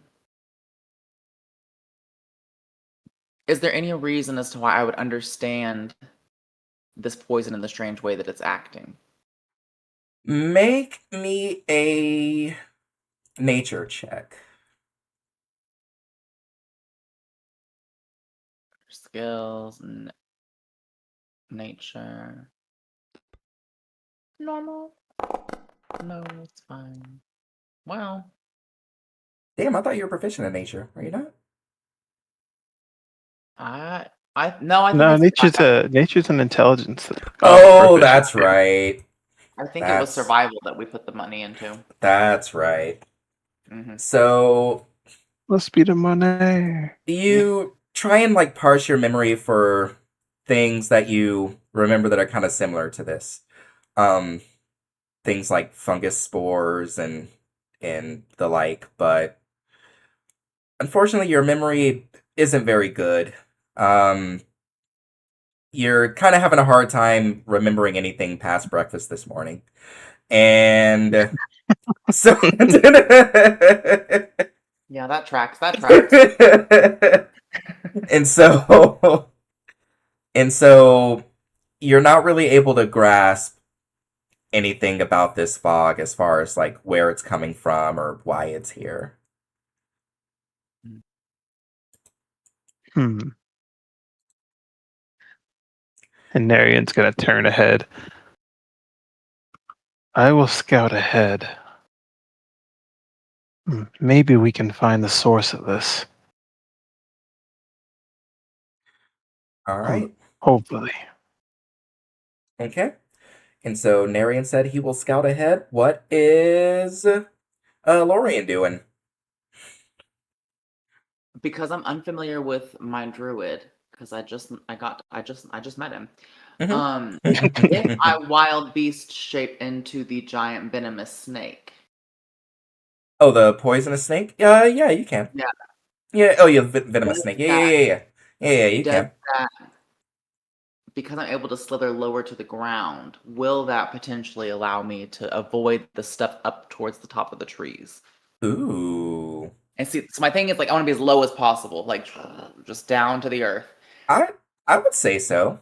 Yeah, I'll Okay. go ahead and allow that. Also, with you being a poisonous snake, that would also give you a bit of a resilience to the poison itself, too. Wild beast is under feature. I'm Or learning. venomous. The venomous snake. Wild shape. I said wild beast. Wild shape. Consume usability. Let me pick my snack. Giant venomous. Oh, it's a giant poisonous snake. It's not a No, venomous. not that one. Further down. No, not that one. Remember, that's the one that looks weird. Further down. Oh, that's right. That's right. Where was it at? Keep going. There it is. There it is. You got to click on the check box on the right. Yeah. Yeah, that's it. That's the one. Oh, I gotta change that token. Hold on. Could have What happened to sworn. your token? Could have sworn I did it. Turns out I didn't. And hold on, hold on, hold on. I'm gonna fix you. I'm gonna fix you. I'm gonna fix you. I just don't know if I should merge and drop my You're equipment fixed. again because I can't remember if I would it was say merged or merge dropped. that because Yeah. what it does is that it makes it to where you keep your stuff with you instead of like leaving it Right. on the ground. It just becomes Right. like part of your body basically. So, fully not explaining to Narian that I'm now in snake form. I'm just going to start following it. Because again, I lack the social cues and awareness that I should communicate with people. And so you just casually become a snake. Yeah. All right. And so, I guess he has no reason to fear me. It's not like I can poison him. yeah, and I mean, he saw you change out of one animal form, so it probably That's wouldn't true. That's be true. too surprising to see you like shift into another one. Yeah. All right, and so you guys make your way ahead. Definitely a Um, forest spirit. Making my way downtown, walking fast, slithering fast. slithering Slither. fast. Yeah, slithering fast. Slithering. All right, and so making your way forward, you eventually make your way to the veil of poison in front of you. It's an almost thin sheet. And upon approaching it, Norian, you are not Norian, Narian, you said that you're gonna be scouting ahead Yeah, first? yeah. Okay. And so you walk forward through this fog, and it's barely even one step until you're on the end of it. You step into the other side, and it's very dark. And you can see that this fog has truly created a dome around the forest that isn't settled within the forest itself, but is blanketing the sky in such a way that everything within the dome is covered in darkness. And so, stepping to the other side, um, assuming it's before Lorien crosses over, does Narian say anything to him, or? Uh, kind of like looking all around. He'll just speak to himself like, hmm, Mother Gretchen's forest. Mama Rather Gretchen! drab. Rather drab. And you see, so for Lorien, you see Narian cross over, and for the most part, he seems to be fine. What does Lorien do? Lorien sort of like raises his snake head up and just kind of looks inquisitively around as if he could make sense of what the fuck was going on, even on a good day. And then he's going to just come back down into the grass and then just slither after him very quickly. Okay. And so you make your way over as well. And crossing over, you also see that the that poison fog hasn't settled within the forest itself, but is casting a darkness over the forest. You see ahead that the dirt road has started to uh kind of started to shrink into a space where the foliage of the forest has started to take over. You're seeing like vines that are growing out, um tree roots that are open and exposed and crawling across every bit of the ground. Um, what was once firm soil is starting to become a bit soft and almost mushy in a way. Like you feel your feet, for you, Naren, you feel your feet kind of sink a bit as you step through this part of the forest. And for you, Lorian, slithering across, you're not like sinking into it, but you do feel that like the ground is wet and almost slick in a way as you're making your way through. And eventually, you find yourselves making your way into a part of the forest that becomes a bit of a clearing where it's still very much dark, but amongst the trees, you're seeing what looks almost like glowing fireflies covering the area. And let me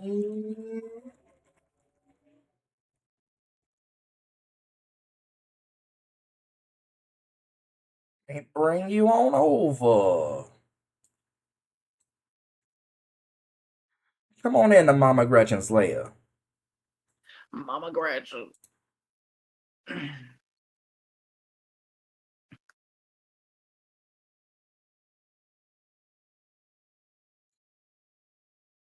Come hang out with Mama Gretchen.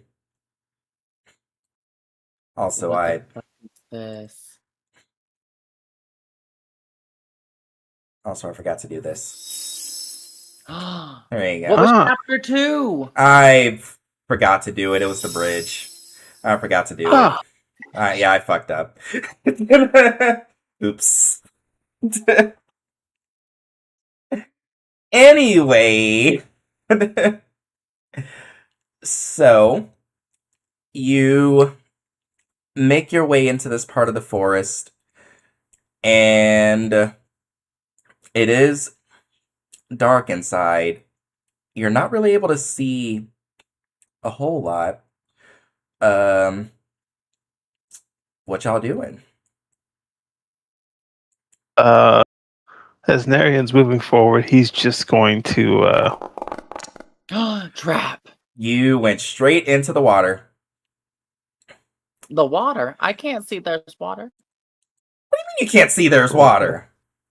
Yeah, it's definitely What's that look like to you? So you see Lorian slither into the water and then immediately rush back out. is it hissing that he hears, or is it like the acid burning? Probably a little bit of both. I can imagine he's like disgruntled because he doesn't normally bathe himself, so he's like, ugh. So there goes your temp HP. And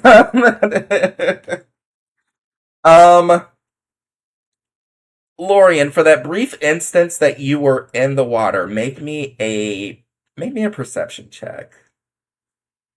I can't, you paused me. You can still make checks while it's paused. What are you talking about? You said perception. Yeah. A little perceptive, a little. A little. Yeah, you went into the water, and it felt like the water itself was scorching you. And as you started like making your way back out, you felt what was almost like the same kind of feeling that poison fog gave you. And while it doesn't linger on you, you felt that like for a moment, while it was in contact with you, the water was hurting you both from the outside and the inside. Did I take damage or no? Oh yeah, you did. You did. You took some. Yeah, you took. I think like 6 total. I still have 80. It says. Yeah, that's how much you had before your temp HP. It took your temp HP out. You had like 6 points of. Okay. Yeah, you had like 6 points of temporary hit points, and it took that out. I'll teach you to go running everywhere. Listen.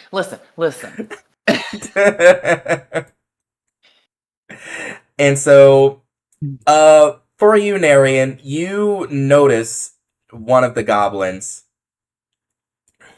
over here, A little and bit over here. it sees you, and you just see it running. You hear it shouting,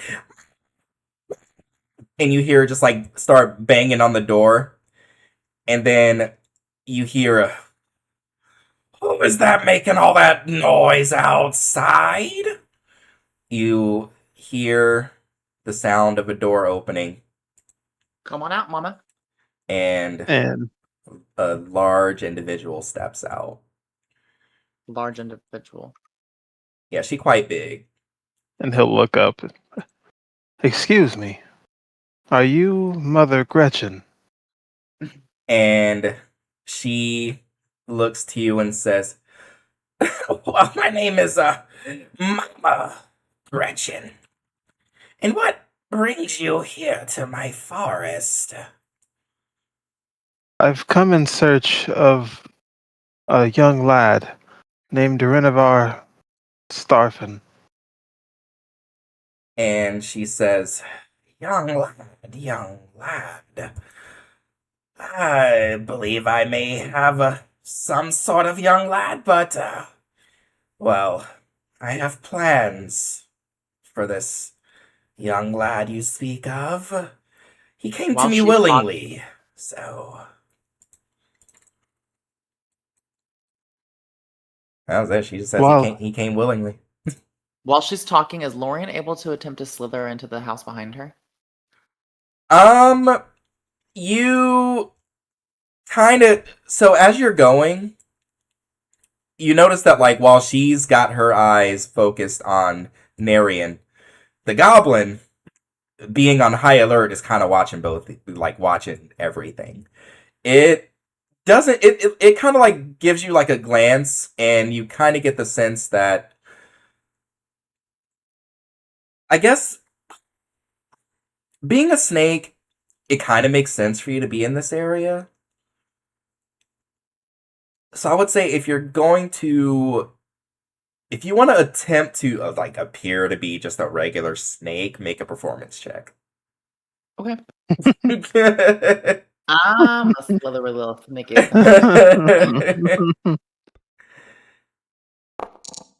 Yeah, I am. Okay, so you're I'm a slithering.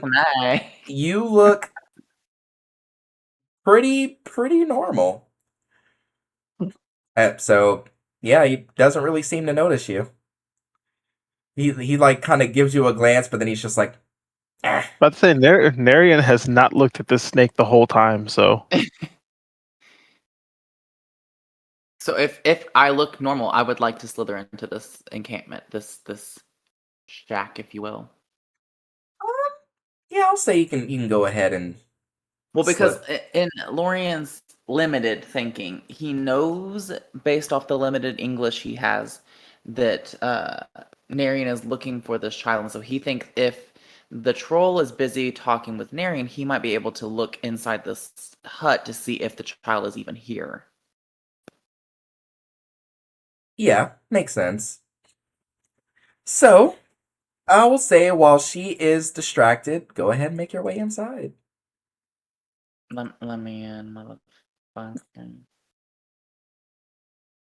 And so you Oh. make your way into this hut, Mm-hmm. and you see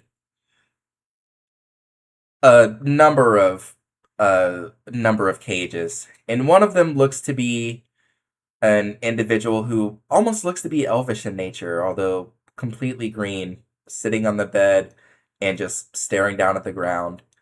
And in another cell, you see what looks to be a young child who's also sitting on a bed and just looking just kind of confused and worried. And you just hear him, Nair, please save me. He'll come. He'll come. And you hear him just like he's just like talking to himself. Do I understand, because of how dumb I am, that this is the child we're looking for? Make an intelligence check. oh no. Oh shit. That's under saves. Nope, it's just under checks. Intelligence check? There it is. There it is. There it is. My mouse was covering it. Yes. Okay. So you're kind of looking around. You see two individuals here. You remember Narian saying that he was looking for a boy. You're looking at the two of them. They do both appear to be male. It could be either one of them. Can't I free both? I mean, I why mean, not? as it's looking, the gates, they seem to be barred. Hmm. And so Lorian's like looking at him. He's like, "Yeah, it could be either one of them." Could I collect the keys right here? Those keys aren't Keys supposed on to the be table. there. Those keys aren't supposed to be there. Those keys. Yeah, you can. I mean, Mama French, you got distracted. You got summoned outside. She wasn't prepared. those keys aren't supposed to be there. Wow, that's crazy. There's just fucking keys there. Yeah, man, you can. I mean, so I guess here's the question: how are you gonna do it as a snake? I'm going to wild revert. I'm gonna wild shape revert it. I'm gonna put that thing down, flip it, and reverse it. God damn it! All right. Okay. Make a stealth check. See how noticeable you are switching back into your Ain't human nobody form. in here. Ain't nobody in here. The door is wide open. She's there. The goblin's there. The goblin ain't nowhere near. She busy talking to Narian. I'm stealthy as fuck, boy. Okay. She doesn't seem to notice. I quickly grab the keys and I start fumbling through trying to figure out which key works for which slot. And I walk very slowly up to the door of what I believe to be the little boy that Narian is looking to help. And just sort of just gesticulate, and just hope that he can sort of help me figure out which key goes to this lock. And he is looking at you, this wild man covered in foliage. And, where I just appeared. And who was a snake, and then now he isn't, and now he has keys in his hand. And you hear him he kind of gets back on the edge of the bed, and he's like, "No, get away from me, stop!" And Lorien is going to and he's going to say under his breath, as quietly as he possibly can, Narian. And you say that, and you see the boy, he kind of narrows his eyes. Make me a persuasion check. See if this boy is still kind of scared. Because at this point, you were a snake, and then you weren't. Snakes are scary. You are a wild man, feral as fuck, covered in foliage. I guess you're friendly enough. Sure, he trusts you.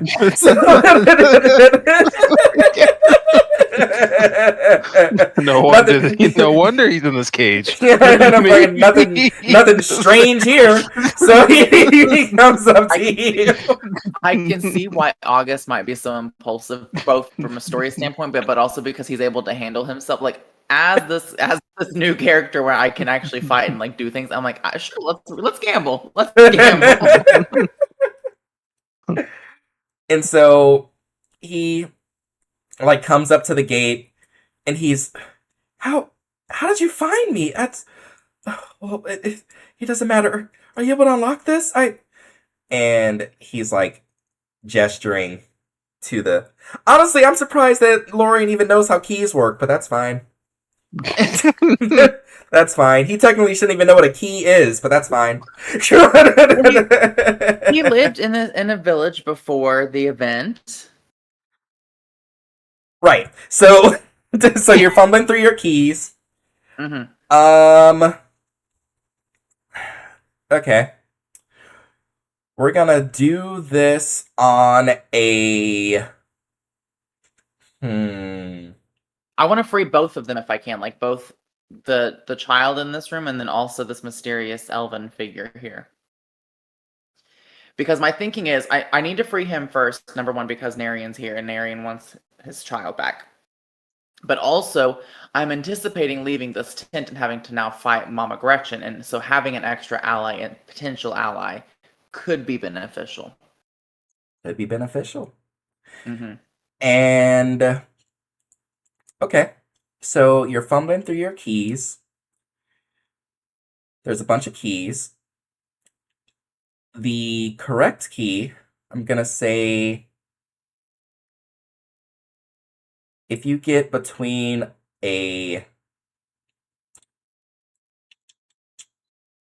I'll say if you get between 17 to 20, you'll pick the key to unlock the boy's door.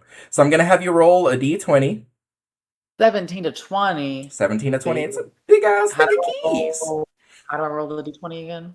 So underneath the chat, or by the chat where it has the dice icons, you'll select the d20 and then click roll.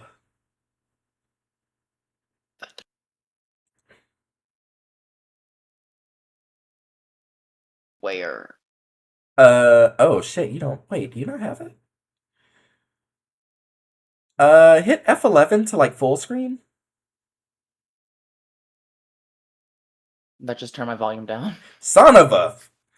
Alright. Okay. So what, okay, instead then, I'll have you just do a check, which will also roll a d20, and we'll just see where the dice goes. It doesn't matter which check. Well, it does matter which check because I need to pick one I'm proficient in. Well, I mean, we're not going to add the modifier. We're just going off the dice itself. We're not gonna add modifier. Yeah, you just gotta get the dice has to land on anywhere from 17 to 20. This is gonna add a +4 plus a 0.18. Yeah, it's not. Like, what I'm saying is like that's what it'll be an additional 4 No, plus 4.18 to the total. So like deduct that from. Yeah. Yeah, no, that'll be fine. I'll be able to click on the thing and see which. Okay. All right, what There's you no got? encounter. Okay. What you got? It said there was no active encounter to be rolling that for, I guess. What did you try? Okay, it was initiative. It was initiative. You tried to roll initiative. That's crazy. Okay, You're gonna fight the boy. +1. This is a +1, so deduct -1. Okay. Oh, I need to crit it. I need to crit it. Fuck.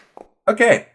So you're fumbling with the keys. You stick one in, and it's not turning. It's kind of like jangling, but it's not going. And you hear the boy saying, "Oh no, that's not the right one. Find it!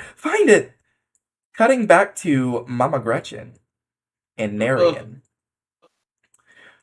She says, "I'm surprised to see anyone making it through the veil. Either way, I suppose you might make for good soup." And she kind of takes a step forward, and you hear her say, "I've never had elf before. Neither have Abonia or Viridia." Abonia and Viridia. They partook in bear earlier, marked for death. And you hear her say, "Oh, is that so? The bear speaks of us. Well, I suppose once we finish settling here, we'll march north to the rest of the forest." And let me... Am I able to freaking get this shit to fucking do? No. Hold on.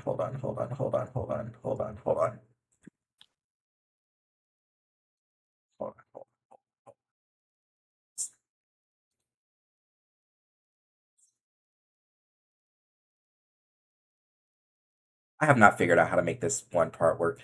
It's fine. So,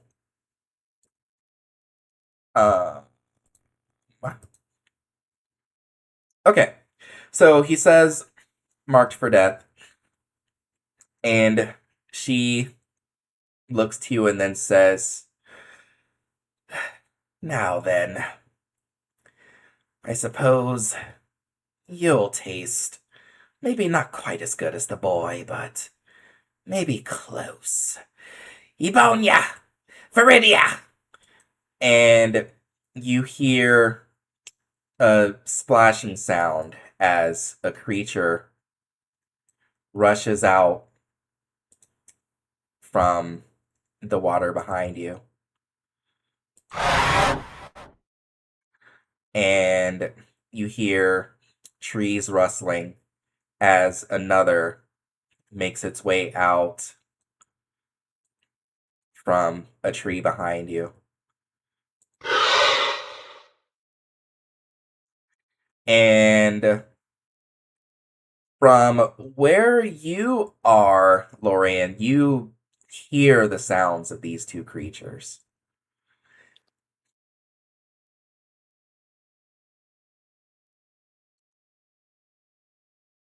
And There you go. There's this freaking thing,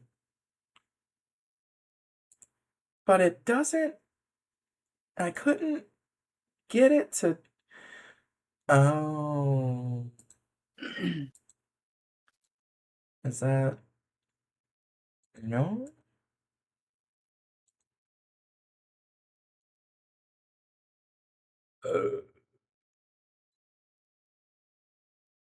Okay, maybe that'll do it. All right, and so Narian, seeing where you are, one of them is flying 10 feet ahead of you. That was the first one. This is the second one. Boom, there you go. Oh, good to know. What the hell are they? Are they dragons? And They drakes? and you hear her say, "You must feel quite privileged to be one of the first in this land to witness living dragons. I was quite fortunate to find their eggs."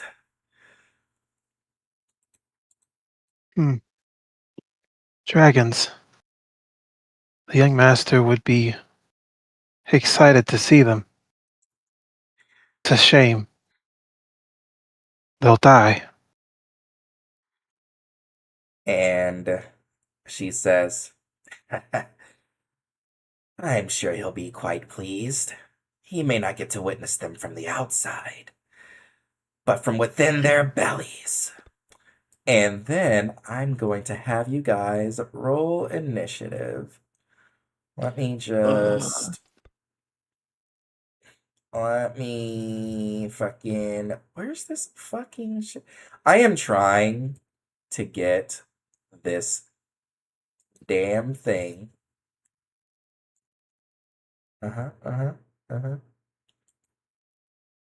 Okay. Sure, that's fine. All right. And then, Lorian, if you want to keep figuring out your key situation during combat, you are totally welcome to it. I think that would be so cool if you did that. just kept fumbling with keys. I think you should. I think you should stay in there and figure out the key situation. I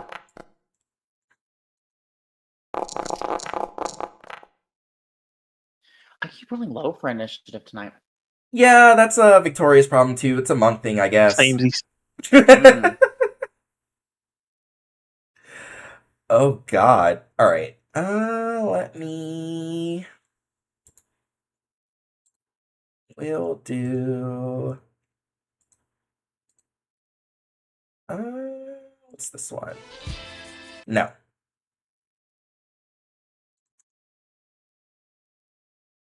Hold on.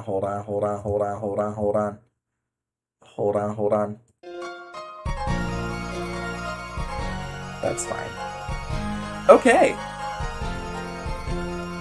And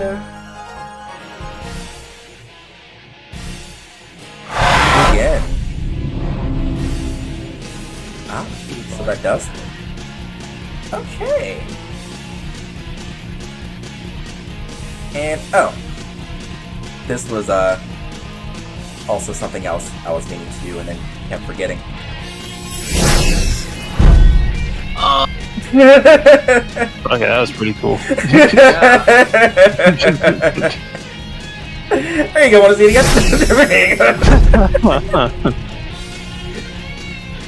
Alright, so first is Evonia. It rushes out of the water, opens its mouth, and spews its acidic breath. Wrong direction.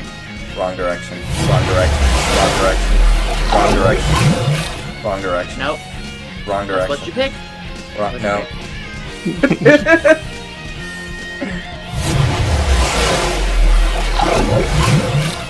Dex save. Oh. Okay. And it sprays this acid all over you. You can feel it like it's seeping into your clothing. It's scorching into your the synthetic skin, and while you can't exactly feel the pain, you can tell that this substance is eating into you. And that is its turn, actually. Next is Lorien. Lorien is going to turn to this person here, this woman. It looks to be a man. Looks to be male. Okay. Coven, Jesus, I'm edition. Yeah, what's Coven Lorien doing? is gonna turn. Lorien is gonna turn and look at the other imprisoned individual, and again gesture with the keys, as if unsure what to do in this moment. And as a last-ditch effort, he's just going to pass the keys through the bars to this individual. Okay. And then turn and leave the tent. Fair? Because clearly the boy could not do it, so he's hoping there's an adult in the room who can handle it. You know what? That is a fair thing to hope for. So you pass the keys to him, and then you hear him say in Sylvan, "Thank you. Once I get out of here, I'll help you deal with that." Okay, wait a damn minute, because I think I can speak Sylvan. You can? Okay, I know what he says. You do? In Sylvan in return, because I can speak that language. Mm-hmm. Probably even better than Common. No, 100% better than Common. Lorien is gonna say, please hurry. Alright, and so he is gonna work on these keys. Okay, And Lorien comes outside. Outside, still staying behind Mama G, if you will. You'll allow it. And right outside of the tent, he is going to cast plant growth. Oh. Specifically doing overgrowth. Oh. Alright. So any plant within a 100-foot radius sphere centered on that point becomes thick and overgrown. A creature moving through that area must spend 4 feet of movement for every 1 foot it moves. You can exclude 1 or more areas of any size within the spell's area from being affected. Okay, that's fucked. Yeah, you can do that. I would like to use it, and I would like to do overgrowth, and I would like to... I would like to place it centered around Narian to where he's not affected by it, but everything around his circle is. I mean, I think it'll affect the whole area, including where he is. I can pick one area that's not affected. Oh, wait, what? Hold on. Yeah.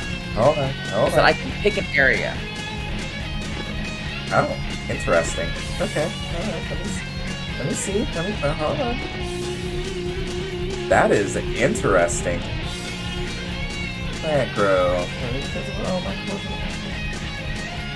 Oh, you can exclude 1 or more areas of any size. Okay. Well then, alright, then go for it.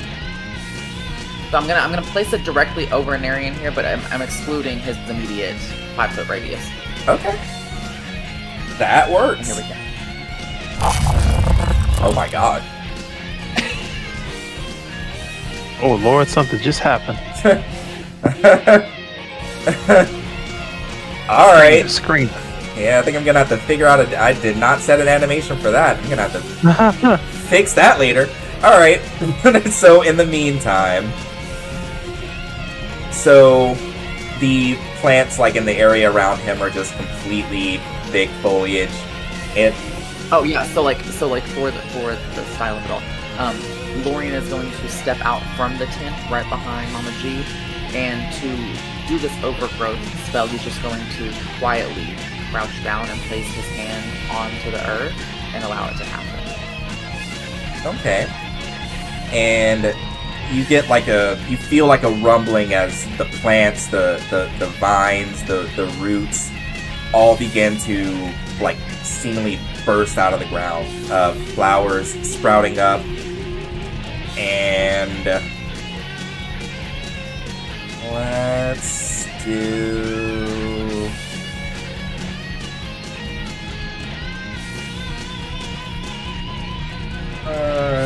put it there. Alright. And... okay. And after you do, you hear, like, Mama Gretchen, she, like, turns around and she's... What the... How did you get behind me? And you! And she looks at the goblin, she's...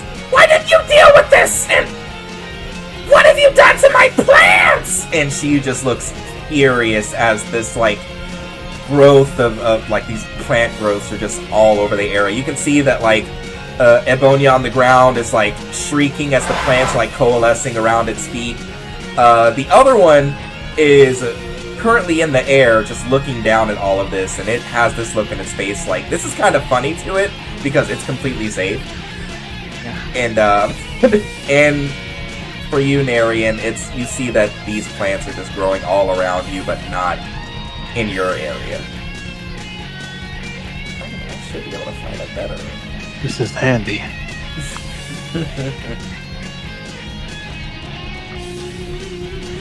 And, alright, so that's your action. Anything with your bonus action, Lorian? I get another action, don't I?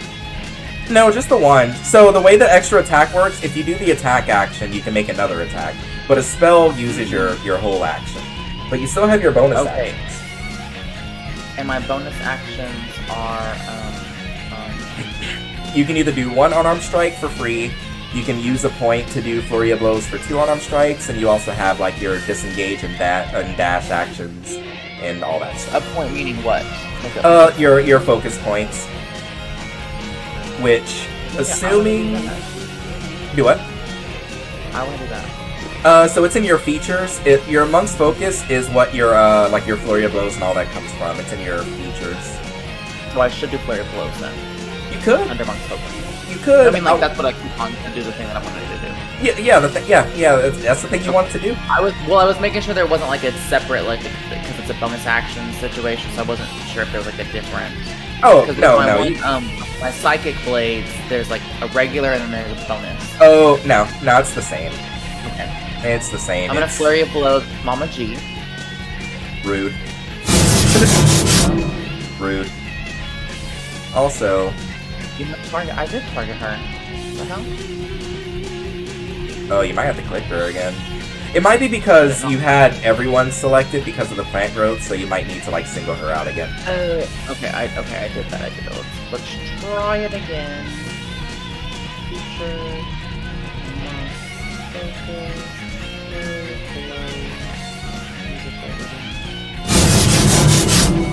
That's it. Roll it. Okay. Alright, and so, yeah, you go to make that first strike, and she manages to take her big hand and, like, swat it away. That second one hits, though. Ready! That second one hits. You crit a lot today, the fuck? Oh my... Jesus! Okay. That hurt. Why would you grapple her? And why would she fail it? Okay. That's fine. Oh my god, thank god she saved on this. Holy shit! I was like, Mama Gretchen ain't gonna get to do a goddamn thing. So, okay, so for this whole, the way it looks in my mind is after he's touched the earth and he's summoned the overgrowth, he immediately charges forward just like a few steps to, like, Gretchen's Achilles tendon in particular, and just goes for the Achilles tendon with his left hand and then his right immediately after. Fuck. Alright, and so you go to strike her that first time and she manages to, like, lift her foot up to evade it, but that second time you catch her on the other leg before she can get it up, and yeah, she manages to fight off the stun. You see her, like, face looks like it's starting to lock up a bit, but then you see this, like, magical energy around her as she manages to fight out the stun, and she looks down at you, and you see this look on her face like, you don't look like you would taste too great, but I'll boil you all the same. Mama Gretchen's pissed. Lorian just in response back because he's really not sure what she said. He's just gonna go, oh.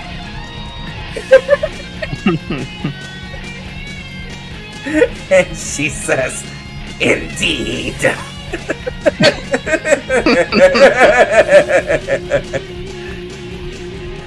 So that was your action, your bonus action, any movement? After she says that, Narian, who's watching them, is like, she can understand him. Somehow, by the grace of God. Yeah, I think I'm gonna. How much more movement do I have again? 30, and you move 30, and you have 55 total, so you have another 25. We're gonna go back into the tent. All right, that'll be a. She's gonna get an opportunity attack on you. Why would she do that? She is entangled in my overgrowth. Yeah, but she can still opportunity attack. Her movement is just slowed down. She can still hit you. She has to expend more movement, but that's it. We'll risk it. I'm gonna attempt to move back in here. Okay. But so like the reason I'm thinking, whoa. The reason oh my god, this shit's bugged. This up. Whoa. Okay, so the reason I'm just gonna body you real quick. Disadvantage? Why is it disadvantage? I don't know. Let's see. You got any effects on you? No. You got anything going on? I don't think it would be because you're grappling her. Does she have any effects? Does she have anything going on? Were you in the plant growth also?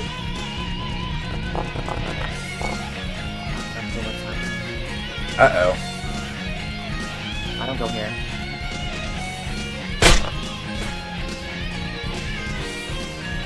Oh, use the flexible.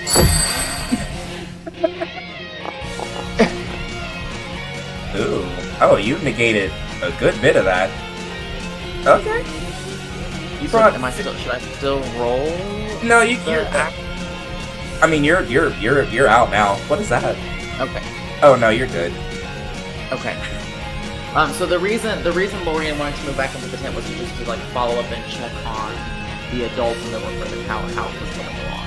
He looks like he's still fumbling with the keys. I'll roll a d20. 12. So he puts another key in. He's jangling with it. It's not this one either. And so he's still fumbling with the keys. He's Lorian in response is just gonna say, "Hurry." And you hear him say in Sylvan, "I'm trying. I am doing my best. Why are there so many keys on this ring?" And he's just fumbling through them. And you see the boy is like standing inside his cage, and he's like watching the elf and the other one just with bated breath, like hoping that he manages to figure it out. But I think that will end my turn. Alright. Viridia. Poison Menace. Yeah, he's the Poison Menace. He fly high. No lie. You know it's falling. He's gonna he is going to continue to sail over the growth. And he actually, while he's flying, how far can he get? So he's looking like he's about to go after Narian, and then Gretchen says, "No, get the other one! Get him out of my hut!" And so Viridia is going to fly into the hut, and it like comes in, lands on the table with a thud.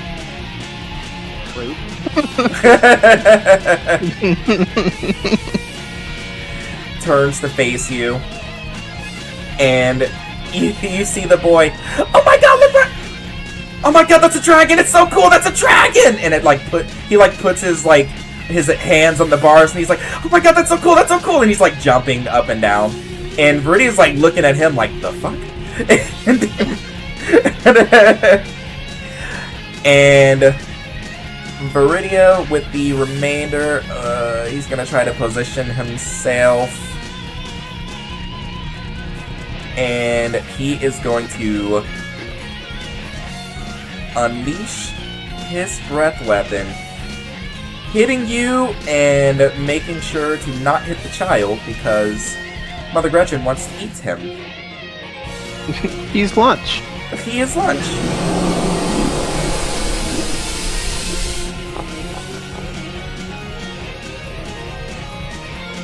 Okay. And so you feel, and it's almost exactly that same feeling from that poisonous cloud that you felt earlier. And as you feel this energy, while it's not like attaching itself to you like the fog cloud did, you kind of get the sense that whatever that was, this creature must have had something to do with it. And that passes its turn. Next is Mama Gretchen. Oh, that's Yeah, that was nasty. nightmare fuel. Oh, yeah, that's Mama Gretchen. Oh, get a good look at her. No. Look at her. You don't got. Oh, you don't Love have to her. do Look that. at her. And her saggy titties. Those are titties. Probably. No. And so she is going to come at you. Oh shit. Well, it's about as far as she's getting. And how does her thing work? What, because the overgrowth slowed her down? Yep. Aww. Marion, she's swatting at you with the claw. No, she's not. Okay. And so she goes to swat at you with the first strike. And how do you deal with it? Whenever she goes to swat at him, she can notice like his nose crinkles, kind of like he's shying away from her touch. And That's so coven coded. his eye.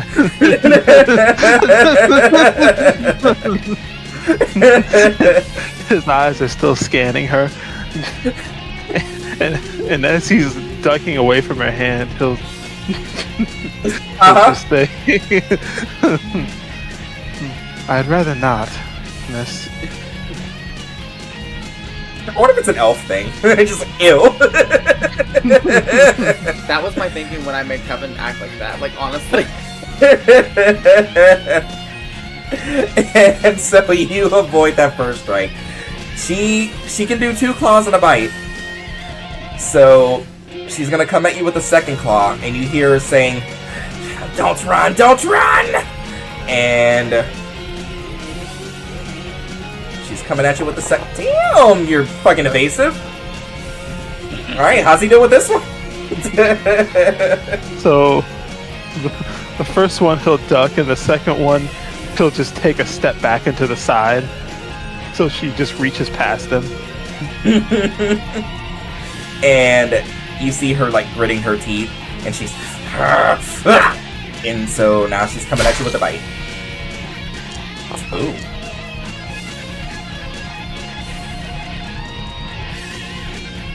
Okay. Now what does that do again? Plus 10. Oh. That succeeds then. Alright, so she goes in for the bite, and oh, go on. How does that work for him? There's a pulsing in his eyes, and in the back of his mind, he can hear someone talking. Do not let her touch you with those teeth. And hearing that in the back of his mind, he just takes a couple steps backwards as she's lunging forwards. And she just stops short. Alright, and so she like bites straight into the area where he was. And she's like, how are you? So crafty. And she just looks utterly frustrated. And that passes her turn. Does she have any bonus actions? Hell no. Damn, mama. Alright. That's her turn. What is Narian doing?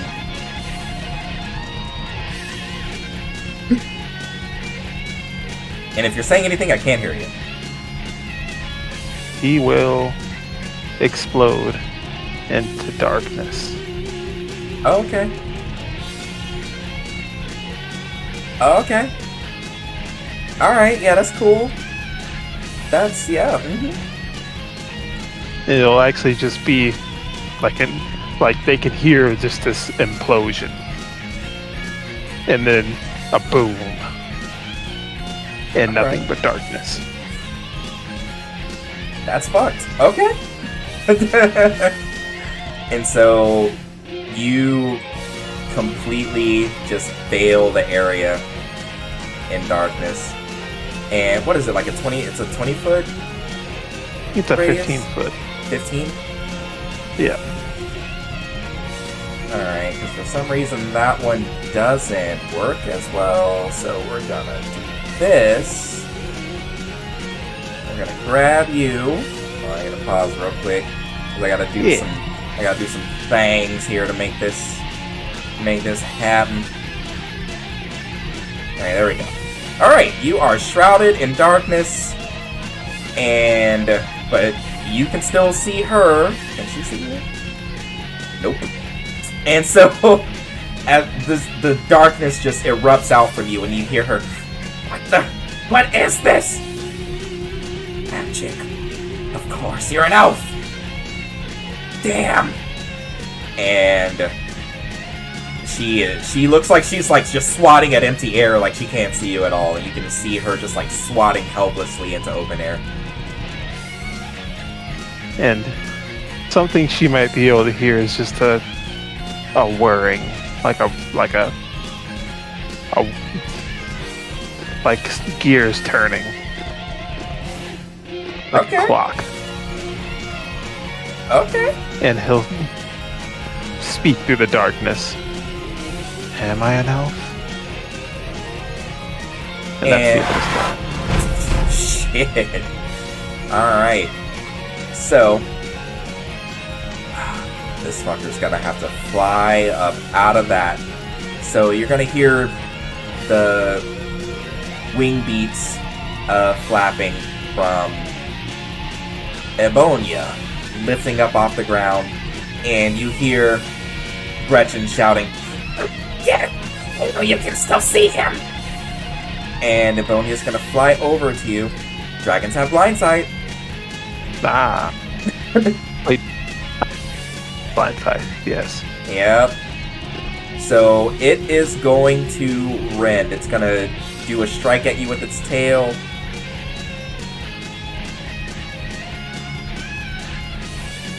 Wait, disadvantage. Oh, why was it at disadvantage for you? You're flanking. Oh, that's right. Alright. And... but it looks like you... Yeah. Is Yeah. that right? Yeah. Yeah? Yeah? Yeah. Yeah. Alright, so it goes to strike at you, but the tail just misses. You manage to, like, slip to the side of it. That is its turn. I'll do a roll, see if it gets its breath weapon back. And even the dragon can... well, I don't know if its intelligence is there, but... I guess it has blind sense, so it can't see what's happening with his eyes. Yeah, it's like basically sniffing you out and like sensing where you are, but it's not like visually picking you up. Alright, it does not get its breath weapon back. That is its turn. That brings us back to Lorien. What is Lorien doing? You are in the room with the dragon now. I'm in the room with the dragon. In the room with the dragon. What dragon is this one? This is Viridia. Viridia. Is Viridia still flying? Viridia is currently landed on the table. So no, not flying currently. I was gonna try and use my whip and pull him down. Like, that's fucked. Also, you haven't used any of your elemental attunement attacks yet.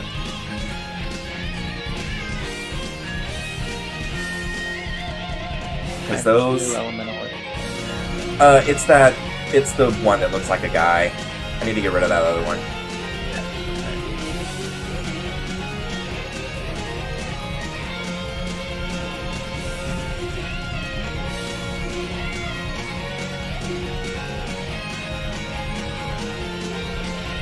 The problem is, though, is like I don't know, and Orion certainly doesn't know what sort of damage to do the elemental strike with. Well, you know that it hit you with poison. Right.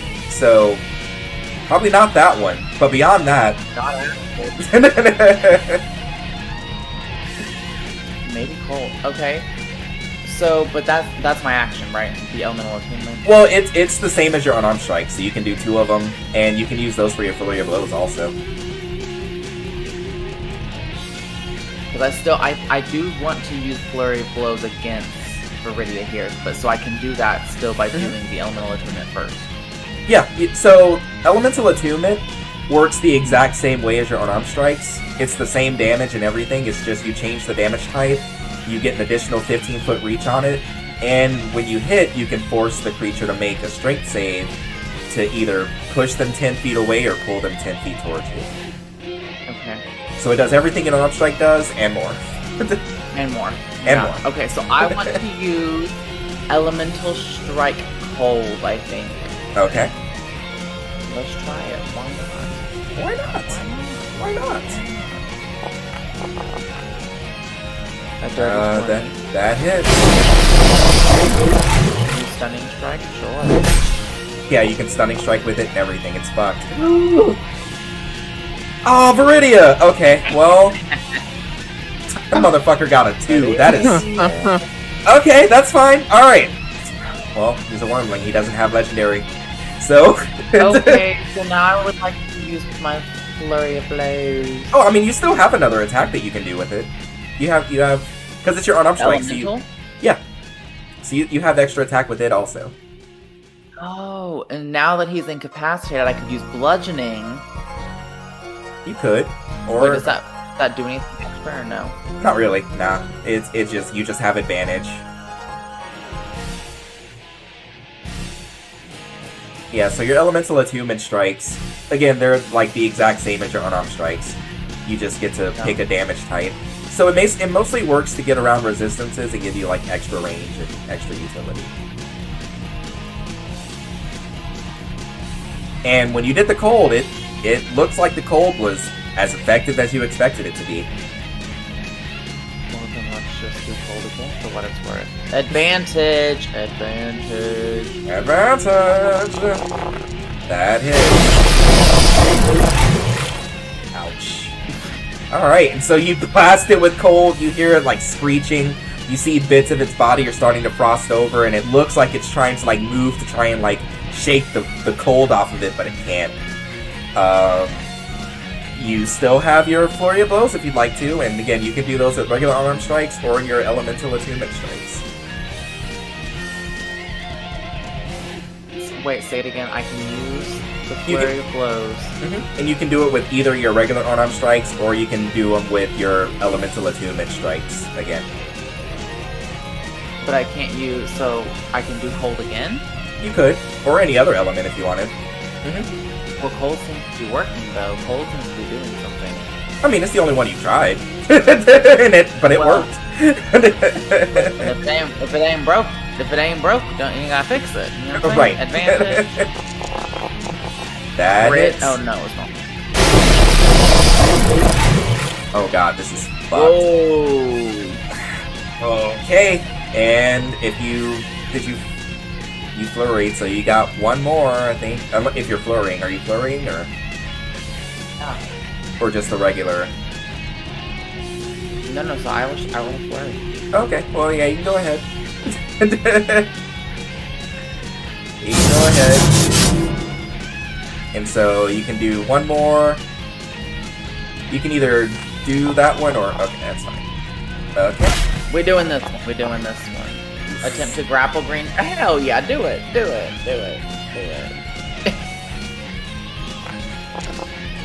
Oh, shit. So now I can strike again? No, that's it. That was all. That was your 4. That was your... Why did Nope. another one, though? Huh? It popped up with a prompt to do it again. I don't know. Oh, it's because you did the flurry... Like grappling them. It's because you did the flurry after you did that first bonus action attack.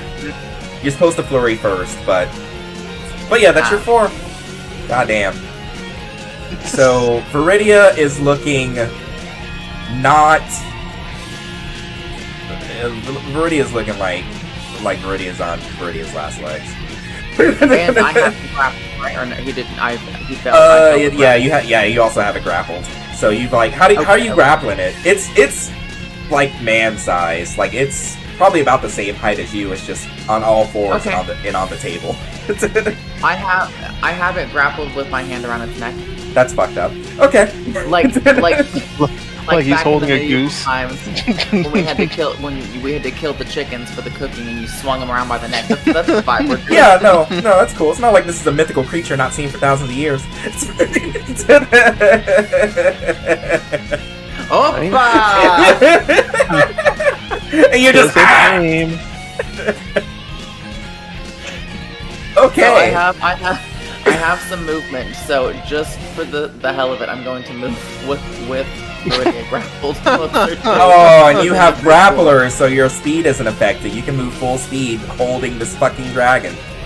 No, that's okay. I just wanted to move a little closer and reiterate. And Sylvan, could you please hurry up? Oh, you got this dragon elf? I'm like holding the dragon, and I'm like, could you please?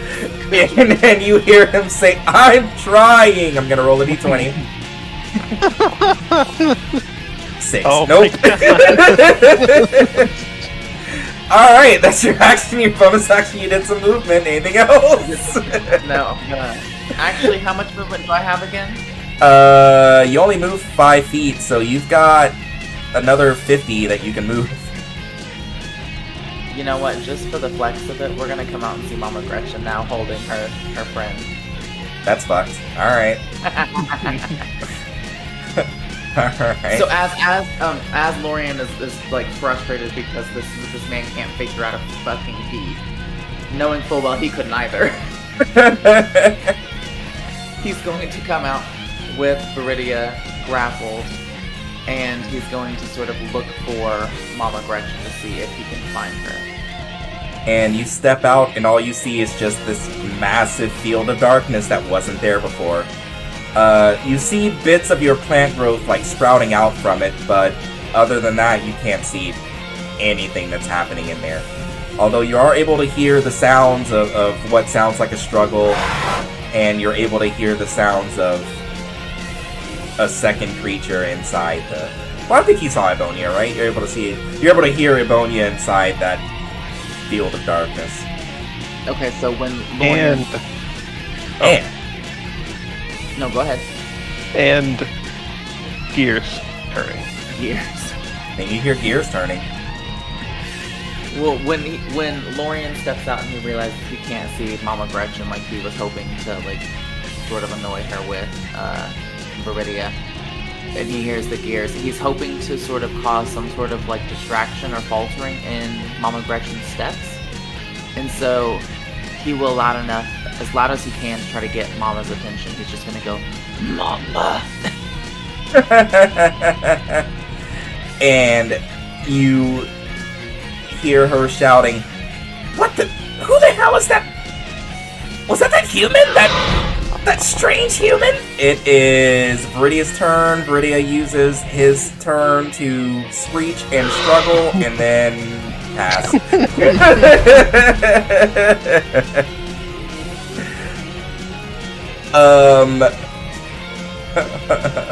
What we doing, Mama? He's in darkness.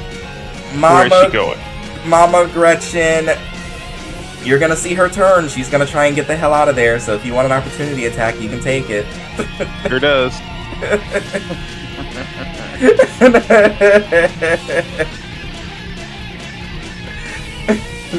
Wait, what's spell casting attack?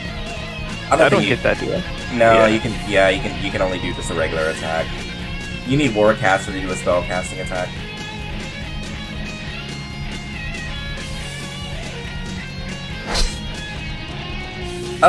You should have advantage. Oh. Yeah, because she can't see shit. Oh yeah. That's a bitch. Dang. Damn, for real? Okay. They just said no. No. No. Alright, can't have. she... Oh, you know what? Maybe it's a good thing you missed. She can't move anyway. Her speed is 0. The fuck? Oh, she's in the field. Her speed is... Oh, no, that's not it. No, that's not right. It says that she was... Lorian just going around grappling everybody. You had her grapple too. And that shit was still on her. No fucking wonder that shit says her speed isn't 0, motherfucker. Grabby handed. Alright, now what's her shit? Okay. So it's Let gonna her turn take around and see Viridia. Go so ahead. it's gonna take her half her movement to get out of there. So she can get here. Now she still has 20 feet left, so she manages to get out of the field, and she's... The hell is this? And... Viridia! What the... How did... And you see Viridia just, like, screeching, just... just, like, struggling in your arms. And she's, like, looking at you, looking at the dragon in your clutch, looking back into the field of darkness. Can't see shit in there. And she's just... No matter. Bonia's still in the sky. And you're gonna see her put her hands on the ground, and she's gonna look over to you. Lorian, she's gonna say, "You wanna see some true magic?"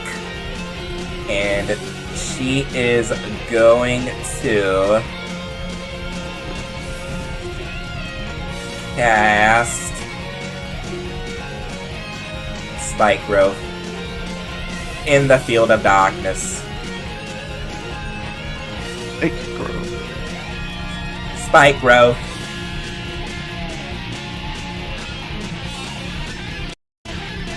That's a spell? Yup. I can't counter? You should be able to. Did it give you a thing? Nah. Is your what? Yeah, it just said, hey, do you want to save? Oh no, it's because you used your reaction to. Oh well, actually, that shouldn't have even happened because she could. No, she was able to move. Yeah, you used your reaction for your Oh, yeah, that's true. opportunity attack, That's so you true. don't have it. That's why. Truth.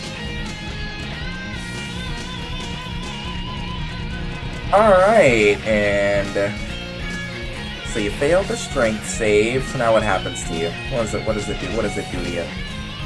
What's happening to you in there?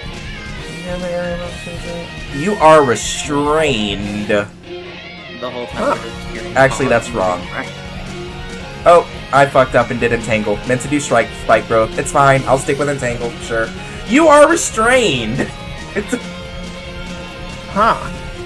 So you see these these vines and roots coming up out of the ground. They begin like wrapping around your legs and around your arms, your torso, everything. And you are restrained. She still has 20 feet of movement left, and you're just gonna hear her just like as she just like kind of like scampers over here, and that is her turn. What a little shit. Yep, there she goes. Would you like to use your action to... Nah. I'll stay entangled. Okay. And in exchange, And in exchange. Uh-huh. with this dragon currently trying to eat him, and It's it trying. kind of lashing its tail back and forth. While he's ducking and dodging, he's just going to aim his arm back up at it. And it's going to open up and blast. Wait, why do I have disadvantage on this thing?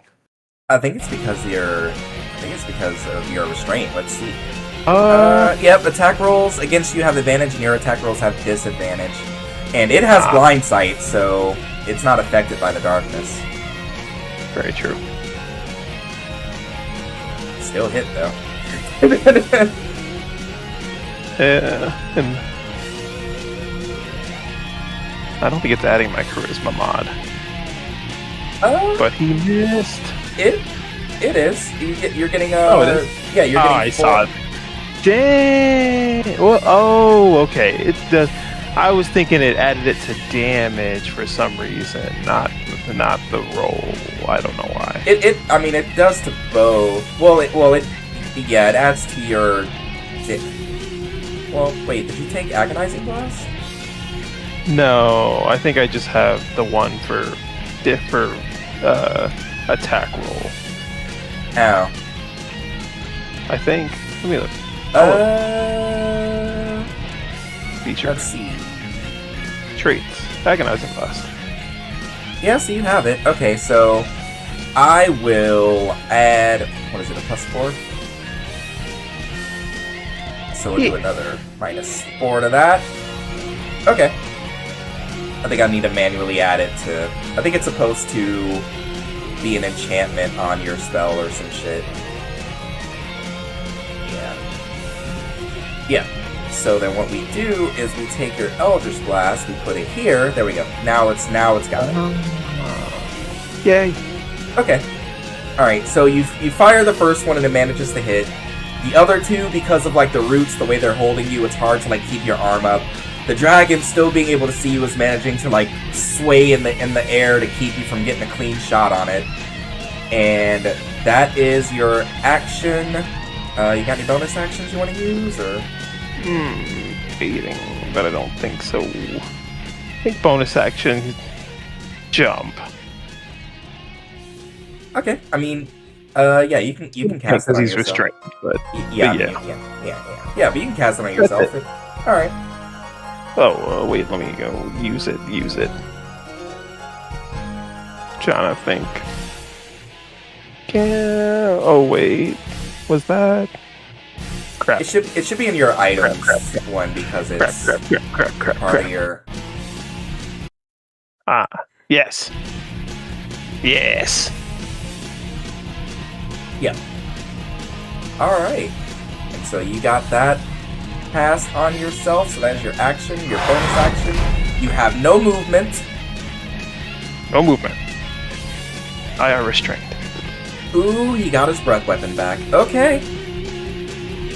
And so, looking down at you, Ebonia is going to open up his mouth and he is going to probably get a little bit of distance here. And actually, Opportunity attack? yeah. Yeah, bring that ass right here. Right here. Go, yeah, Right go here. for it. Right here. Oh, disadvantage. Yeah. Alright. Hearing the shrieks of the other dragon,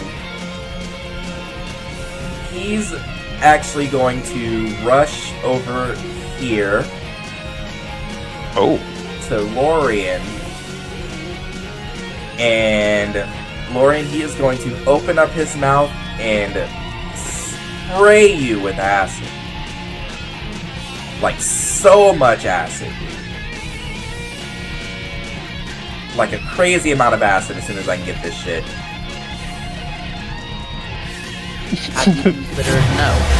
Have you considered not doing that? I considered it. Well, you made the save. Alright, and so it spews this acid at you, and you manage to like move just out of the way to where it like doesn't fully hit you, but you feel some of it like blasting past your arms. You can feel like the searing, scorching pain, and it's very similar to what you felt in that instance that you went into the water. And you get the sense that whatever that burning was that was in that water, this motherfucker might have something to do with that. And that is its turn. Next is Lorian. What's Lorian doing?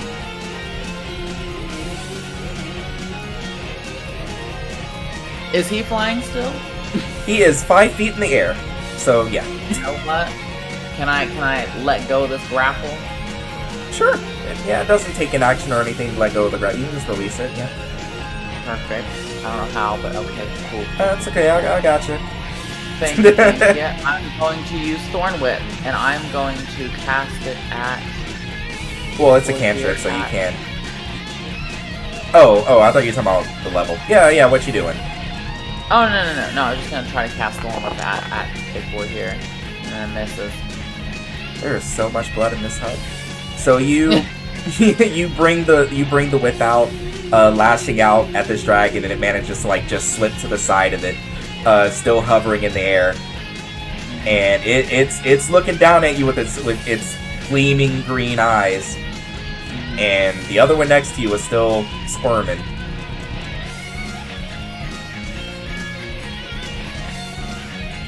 Well, the other one is near death, so I'm gonna close the gap between us. And now that I've closed the gap, am I allowed to do melee even though they're 5 feet in the air? Yeah, because it's still within range. And also, your elemental thing has a 15-foot reach, so even if it was 15 feet up, you could still get it.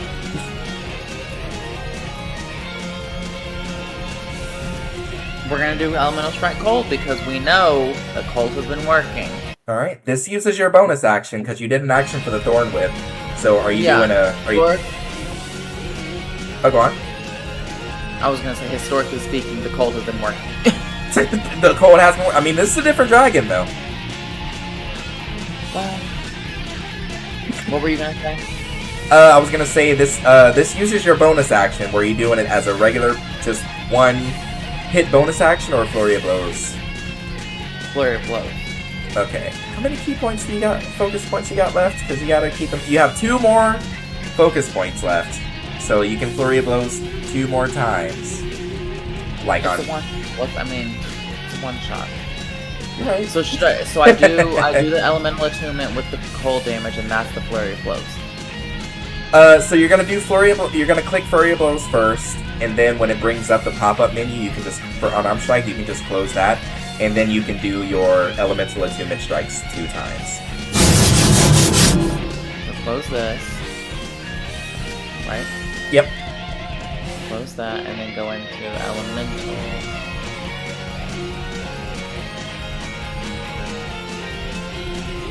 That's the right one. So now go into elemental. Mm-hmm. And I can do it twice now. Yep.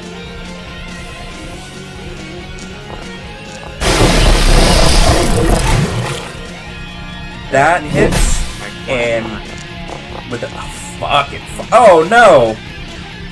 Cool. Well, being stunned, it immediately plummets to the ground, and now it's prone. Again. That fucking sucks. Okay. Okay, that's fine.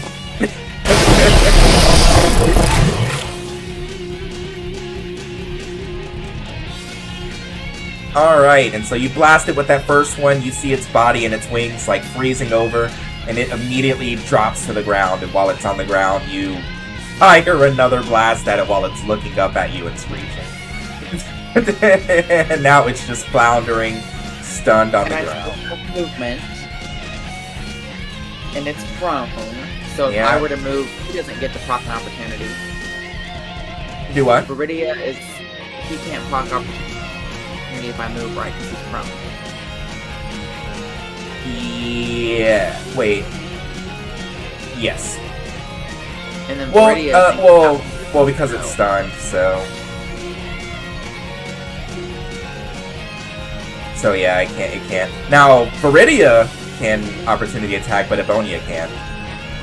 But Viridia isn't incapacitated any longer because it's now my turn, or? Yeah, because it at the start of your turn, the stun on Viridia ends. So Viridia is currently mobile and free to do what it can. On death's door, sure. On death's door. Yeah. Coven's just going to shout in Sylvan again. Coven? Sorry, goddamn. Lorian. Lorian is going to shout in Sylvan, if I can. In Sylvan, he's going to shout back, "We could really use you out here," and then he's going to end his turn. Alright, let me roll that d20. I swear to God, if you don't get out of here. Thank God. And so, you hear... initiative. Where is he at? The you hear the sound of the door opening. And let's see where he ends up. Whoop. Okay. Oh, cool. He's out, though. So that was your action, your bonus action. You still have movement if you want to use any. No, because I don't want to proc opportunity from... Well...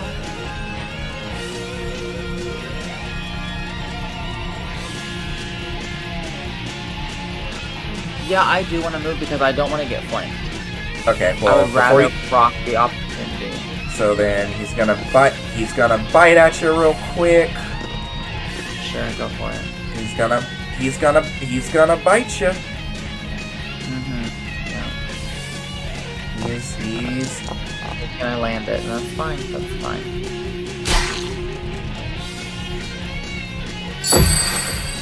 Oh. Rude. Alright. That was your last focus point. Okay. I'm badly. Cool. That is pretty rough. Okay, so it bit at you, and you managed to like kind of turn around and use your arms to kind of like roll most of the bite off. All right, what you doing? You still got your movement. You have a lot of I'm gonna move further in here away from the dragons and the hopes that we can rely on this other individual to help out in this situation because we're the fucking keeping this whole time. The strapping warrior. Yeah. All right, and that's your turn. Okay. All right, Viridia is on his way to y'all. Did he? So first we gotta roll, see if he gets his breath weapon back. Oh, actually, it looks like he did at some point already. Okay. He's gonna hit y'all with the poison spray. All right, y'all cool with that? Y'all cool? Y'all cool? Lorian, say lobby. It's the end. Viridia's like, hey, I'm gonna hit you with the poison. All right, don't think nothing of it. If and I don't have anything that can help me avoid this at all. I don't think so. I don't think so.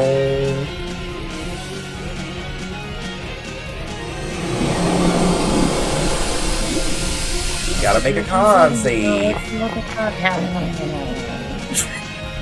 Oh, not 20. I mean, you managed to avoid it again for the most part. Ooh. Where's? I saved my constitution. How did I get 10 points worth of hit points taken from me? Because you take half damage. You take half of what it would have been. Would have been a lot worse if you hadn't saved. So it's all good, man. You did it, man. Your constitution is incredible.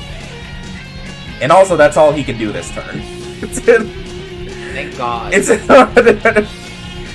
And so now this guy, he looks over to you and then says in Sylvan, Thank you.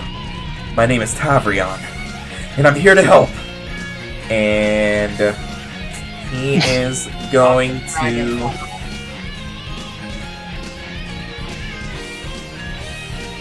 He is going to attack twice. Okay. Okay.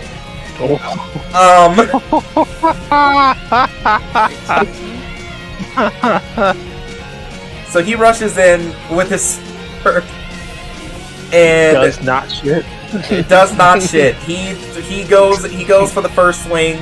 The dragon manages to like duck beneath it. Goes for the second swing. The dragon manages to like rear up on its hind legs, and the strike misses.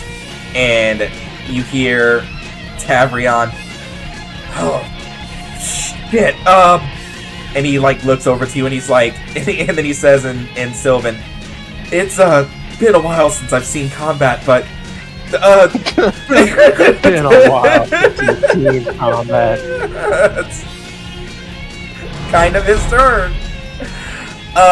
Cutting to Gretchen. She's still fleeing. Man, she can't do shit about that motherfucking darkness, dude. She can't see shit in there. And she... what kind of attack does she have, dude? I don't know. Shit. I guess she's just coming in the house, I guess. So you're gonna hear the footsteps of her. Get out of my home! Oh, these invaders, these intruders! Faridia! And she sees like how hurt her dragon is, and she looks to each of you and she's, which one of you did this? And she sees the guy with the sword and she's like, yeah, and she's gonna rush over to him. And she's gonna crushing hug. Ally is already gonna die. And so she has and so she has him grappled. She's holding the shit out of him. She's trying to crush his body. And you hear him, oh, out of one prison into another. And Sylvan. And that's her turn, I guess. So I want to. Can I pause this? Yeah, I'm gonna pause this. Okay. Can he see into the house since the door is wide open in front of him? Oh yeah, yeah, you can. Yeah, if you hover over the roof, or hover over anyone in the house, it should disappear and let you see anything that's in your line of sight. Can I place down my? Oh, yeah, you can. Yeah, you can do it. Where you want to put it? I guess you gotta be mindful of where your friends are. Yep. Ah. Oh god, I'm low in intelligence. You and low on health. Yeah.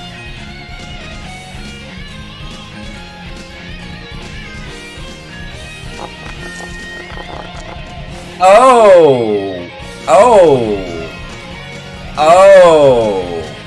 Alright, how does it look? So, well, as he's stuck there with the vines holding him in place, all of the golden lines on his arm or on his arms are gonna start glowing, and his eyes are gonna start whirring, and then the pocket watch in his jacket pocket, the gears are gonna get louder, and all of a sudden, like a glyph or a giant gear is gonna appear underneath, like all of them at the same time, and it's just gonna keep moving and moving and moving, and then there's just gonna be energy coming out of the ground underneath them.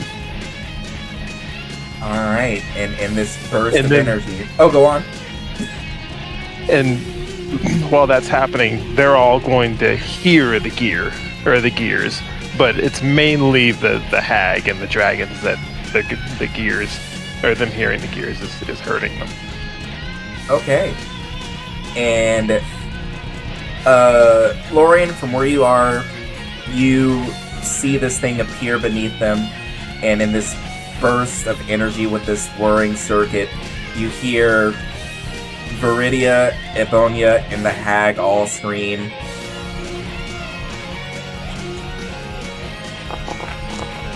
Whoa.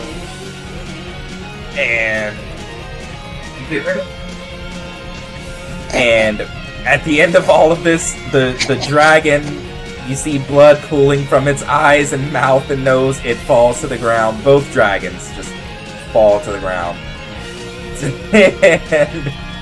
And the goblin outside that I forgot about, he's dead.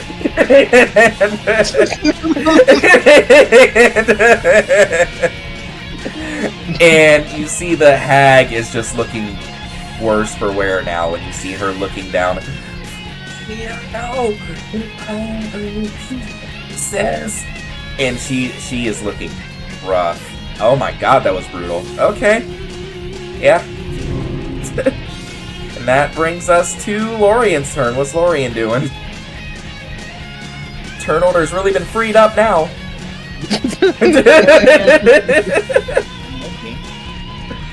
I can't click on anything. There we go. What's happening?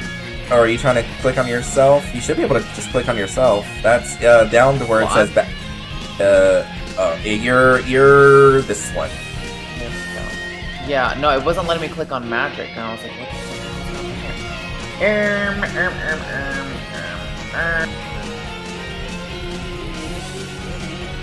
here? That's fucking rough.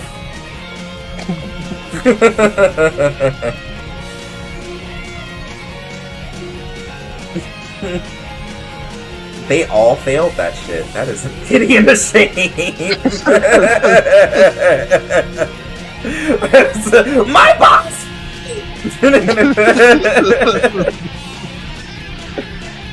And the hag can still hear the gears turning from the darkness. Oh shit, is that a continuous spell? No. Oh, okay. It's okay. just that's where the casting came from. Oh, okay. Oh shit. Because of that, the at the end of each of the turns. Oh. Well, the other thing is that she dropped her concentration because of the damage, so you're free of, you're not restrained anymore. Oh. Okay, and she has her thoughts muddled. So it subtracts 1d6 from all of her attack rolls and ability checks, as well as Constitution saving throws to maintain concentration. Oh, okay, that's fine. That's, yeah, she'll be alright. She can...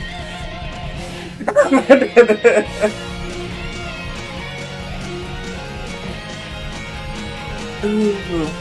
What are we thinking, Lorian? I know you got a lot of options. Yeah, I'm trying to find something I can use to sort of give me some hit points back, because what the heck? You have Cure Wounds. Yeah, can I use that? Yeah, you can use that on yourself. On myself? Yep. Okay. Oh, no, don't target that fool. Don't, no, I take it back. I don't want him to have it. Okay. Oh, I don't want that to happen.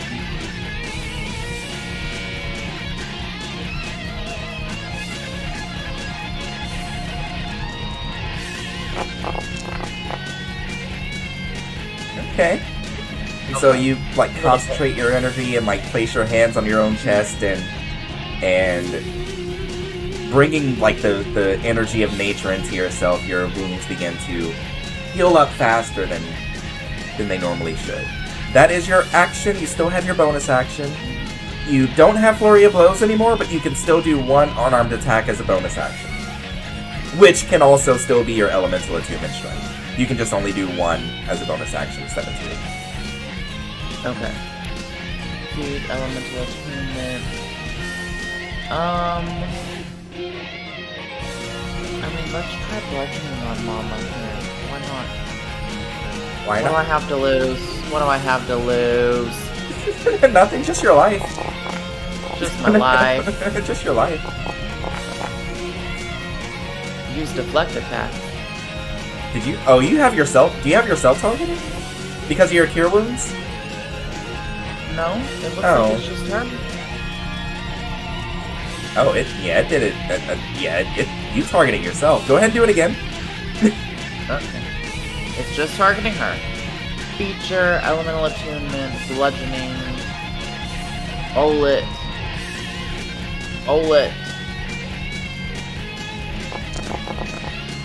Okay. Man, that's a big hit.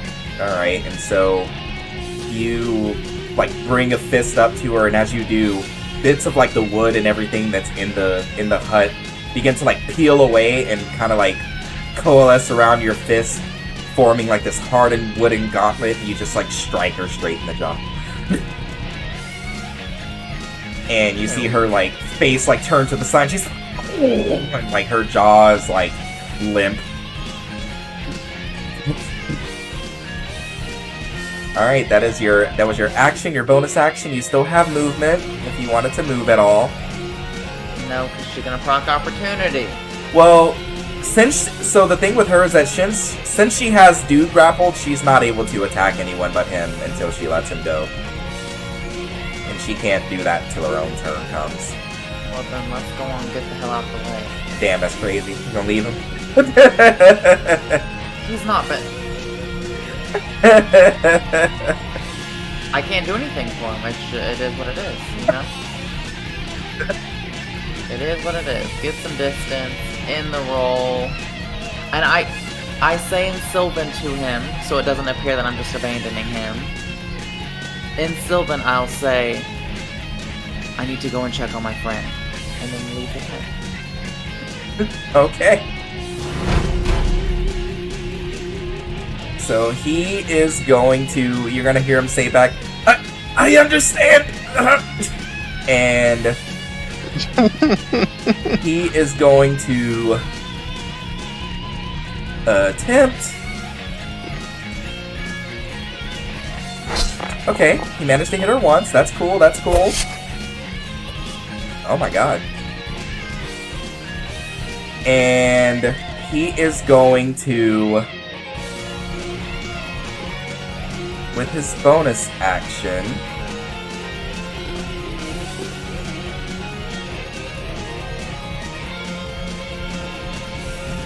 wait, can he, why don't it? Why don't it? Alright, that's fine. He teleports.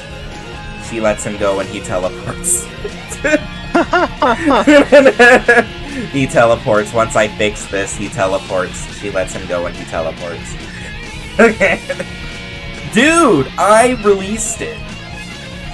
Release him from this prison.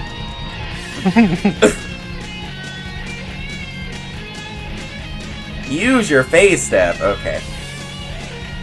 So he's gonna get out here. He like makes it out onto the porch. He kind of like looks at all this like this field of darkness, all this shit coming out of it. And he's okay. I don't know where you went, friend. I'll be over here. And he's gonna like make his way over to kind of like around. And that passes his turn. Following that is the hag. Is she stunned or any of the other numerous amounts of bullshit you guys can do to her? No? Alright. I don't think so at the moment. Cool. She is going to look over at the cloud and she's gonna say, well, if I can't see you, I won't allow you to see me either. And she is going to... What? Oh shit! I I didn't mean to do that. Oh no, I didn't mean to do it. I didn't mean to do that. I didn't mean like to do now. Hold on. They're like now. Hold on. Hold on. Hold on. Ah, okay. Yes.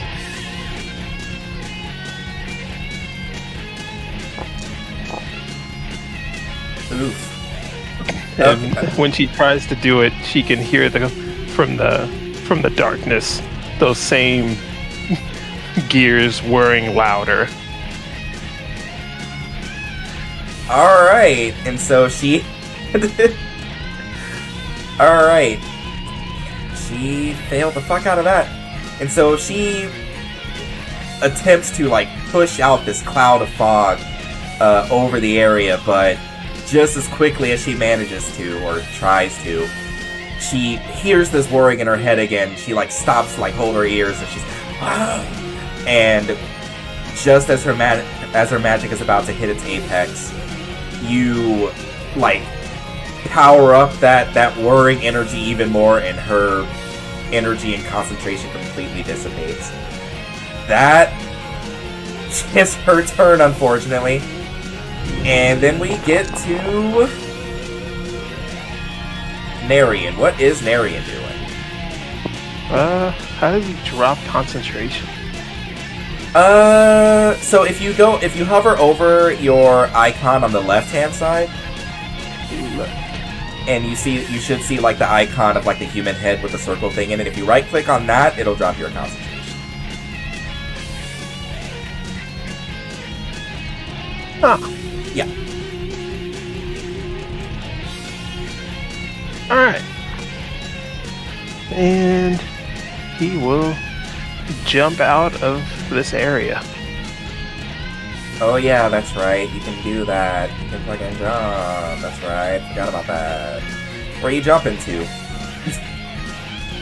Right next to... Oh, right here. Right next to Right there? Lorian. Yep. And as he lands next to him, he'll pull out his pocket watch. And when he does, they can see like on the front of it, the gears are turning really fast.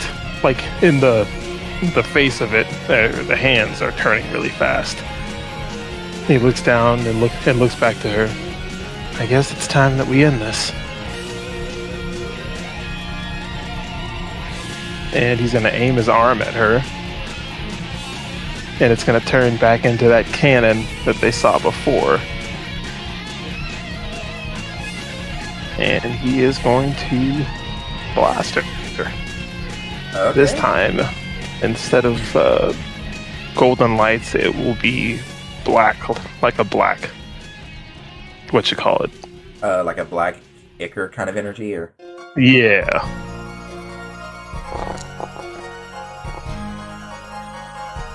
You want to do this?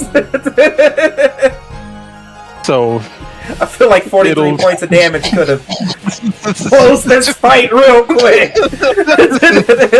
Alright. So once he aims his cannon at her,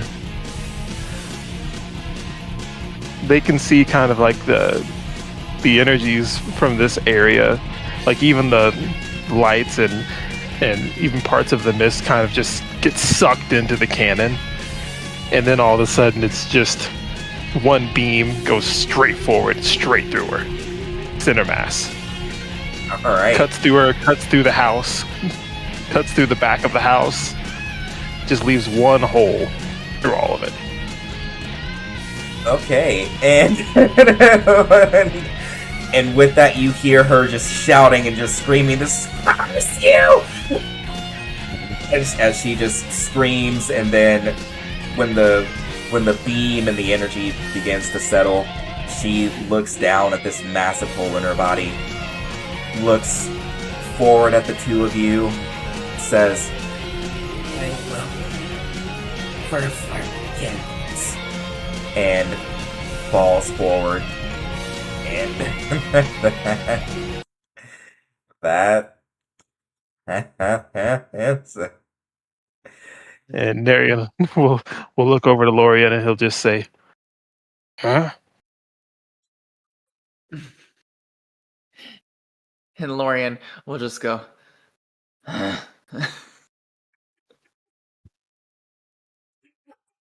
Narian will nod. Mind you, Lorian is still covered in blood from the troll earlier. Like he is just best friends. through it.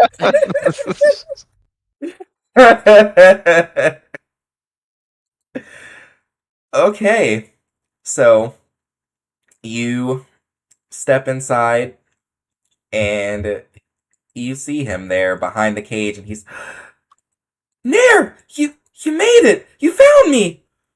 And he's like got his hands on the cage. Ah, there you are.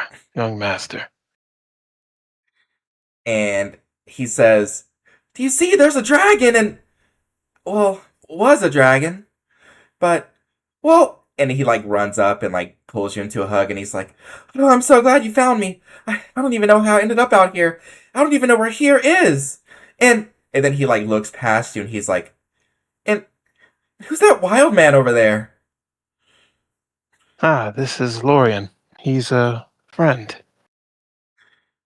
And he kind of like leans over and looking at Lorian, he says, "Oh, Lorian, you're a friend? Uh, Thank you." Yeah, he's a forest spirit. And he looks up at you and says, "Like in the books? A real forest spirit?"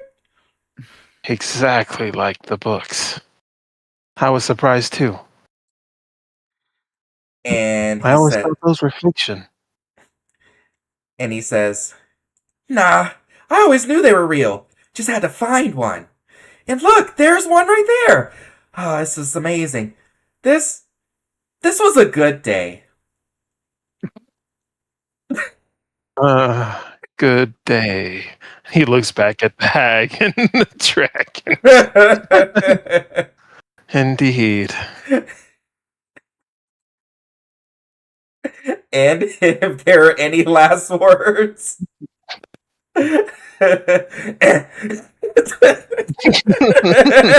Lorian just like peels off like flesh from one of the dragons and just kind of like throws it down to the ground. Like takes it off his arm and just kind of like, because he's covered in all sorts of This hut is covered in fluids. So many things died. Oh, and that ends our one shot. Yay, we got there. We finished a one shot. First one I've ever completed. I loved it. Yeah. Oh, That was good. When we were getting like up to this last part, I was like, "Oh shit, they're like zooming past." That troll died so fucking fast. I was like, "This one shot is gonna, this shit's gonna end at 10:30." It's like, I was like, "Oh no!" Quick stop. I said, "Wow, that troll is supposed to like last a little bit longer, like do at least a little more damage." And now I know exactly how Amber feels when she plays as Victoria. I know you feel like unstoppable. You feel powerful, right? It makes you want to do some crazy shit, right? Well, it's funny because I'm always like August and Victoria, or well, August is impulsive, but Victoria is like pretty threatening in any sort of combat that we enter. Yep. But both of them, compared to Coven, is like, "You guys have fun. I'm gonna play it safe from back here." Getting to actually like jump into it and be like, "I'm not afraid to like go hand to hand right here" was really fun to have like as a nice little change. Like it feels different, right? Yeah. Completely changes the way that I play the game, like entirely. Melee is fun. Melee is fun. I always laugh about how quick August is to pull the gun out and start shooting people, and I'm like, "No, I get it now. I get it." Yeah, exactly. It's totally different whenever it's like, yeah, but I can do it. That's Yeah. And at that point, it's like, why not? If I can go over there and punch that guy in the face, why not? It's not a threat. It's a promise. Well, especially because you have the chance to do more than one action move. Yeah. Mm-hmm. So it's like with Coven, he only has the one. He's got the one action and a bonus action, and that's it. Yeah, and his bonus action is like circumstantial because he has to like do a specific action to even do that bonus action. Yeah, like it's totally different with monks. They're yeah. So. Playing Half-Caster was different. It was different, but it was fun. How'd you feel about him playing a warlock? And because have you played a warlock before? It's been a long time. Oh. I think because usually when I play Warlock, I play more melee-oriented Warlock. Oh yeah, because you were playing like the 2014 where we had to do Hexblade. Yeah, That's yeah. right. I was playing like Warlock, like That's mainly right. hack and slash lock.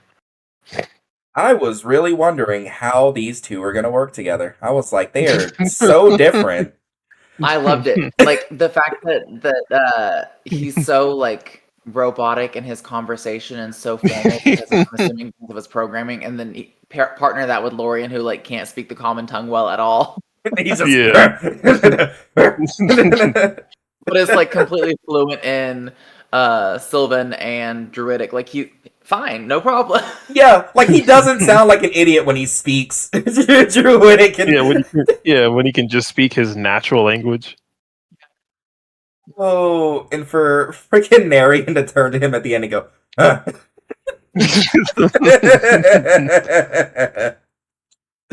He'll Best get it friends.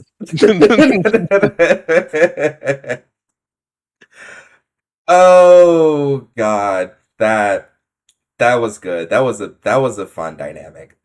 That was really fun. I liked it, especially from the jump where like Lorian was like tapping his body to like understand better like how he's a construct. he's like, you built weird. Oh my God, that poor fucking troll, dude. Those poor dragons. Holy shit. Oh man. Ooh. I They went really that oh my God. Fucking Lorian comes out of the house holding one by the neck. Yeah. That's so unnecessary. I just reminded me of like someone like catching a goose or catching a duck. That's He's like really just holding it by the neck. It's just helpless. Like he's holding an ostrich. He's like, I like the idea that he was dragging the dragon's body out of the house to then once he got clear of the house, it'd mean like, hey. oh, that's so fucked up. Fucking stunning strike is ridiculous. Oh yeah. Stun in general. Stun in general. Like getting hit with a stun is just like a death sentence. I know, I was like, oh. As soon as the troll got stunned, I was like, oh, that's it. That's it. I was like, oh, he's dead. That was fun while it lasted. I said, this shit is gonna end at 10:30. I said, a few more of those. Alright, fam, jumping off here. All right. Yeah, I think it's time for me to lay down too. Yep. I loved it though. Oh shit. Was fun. That was good. Have a good and all. Good game. And at least y'all. now, if you just decide to feel like super, super torturous and kill off Coven, I have a backup character ready to go. That's what I said. I was like, oh, yep.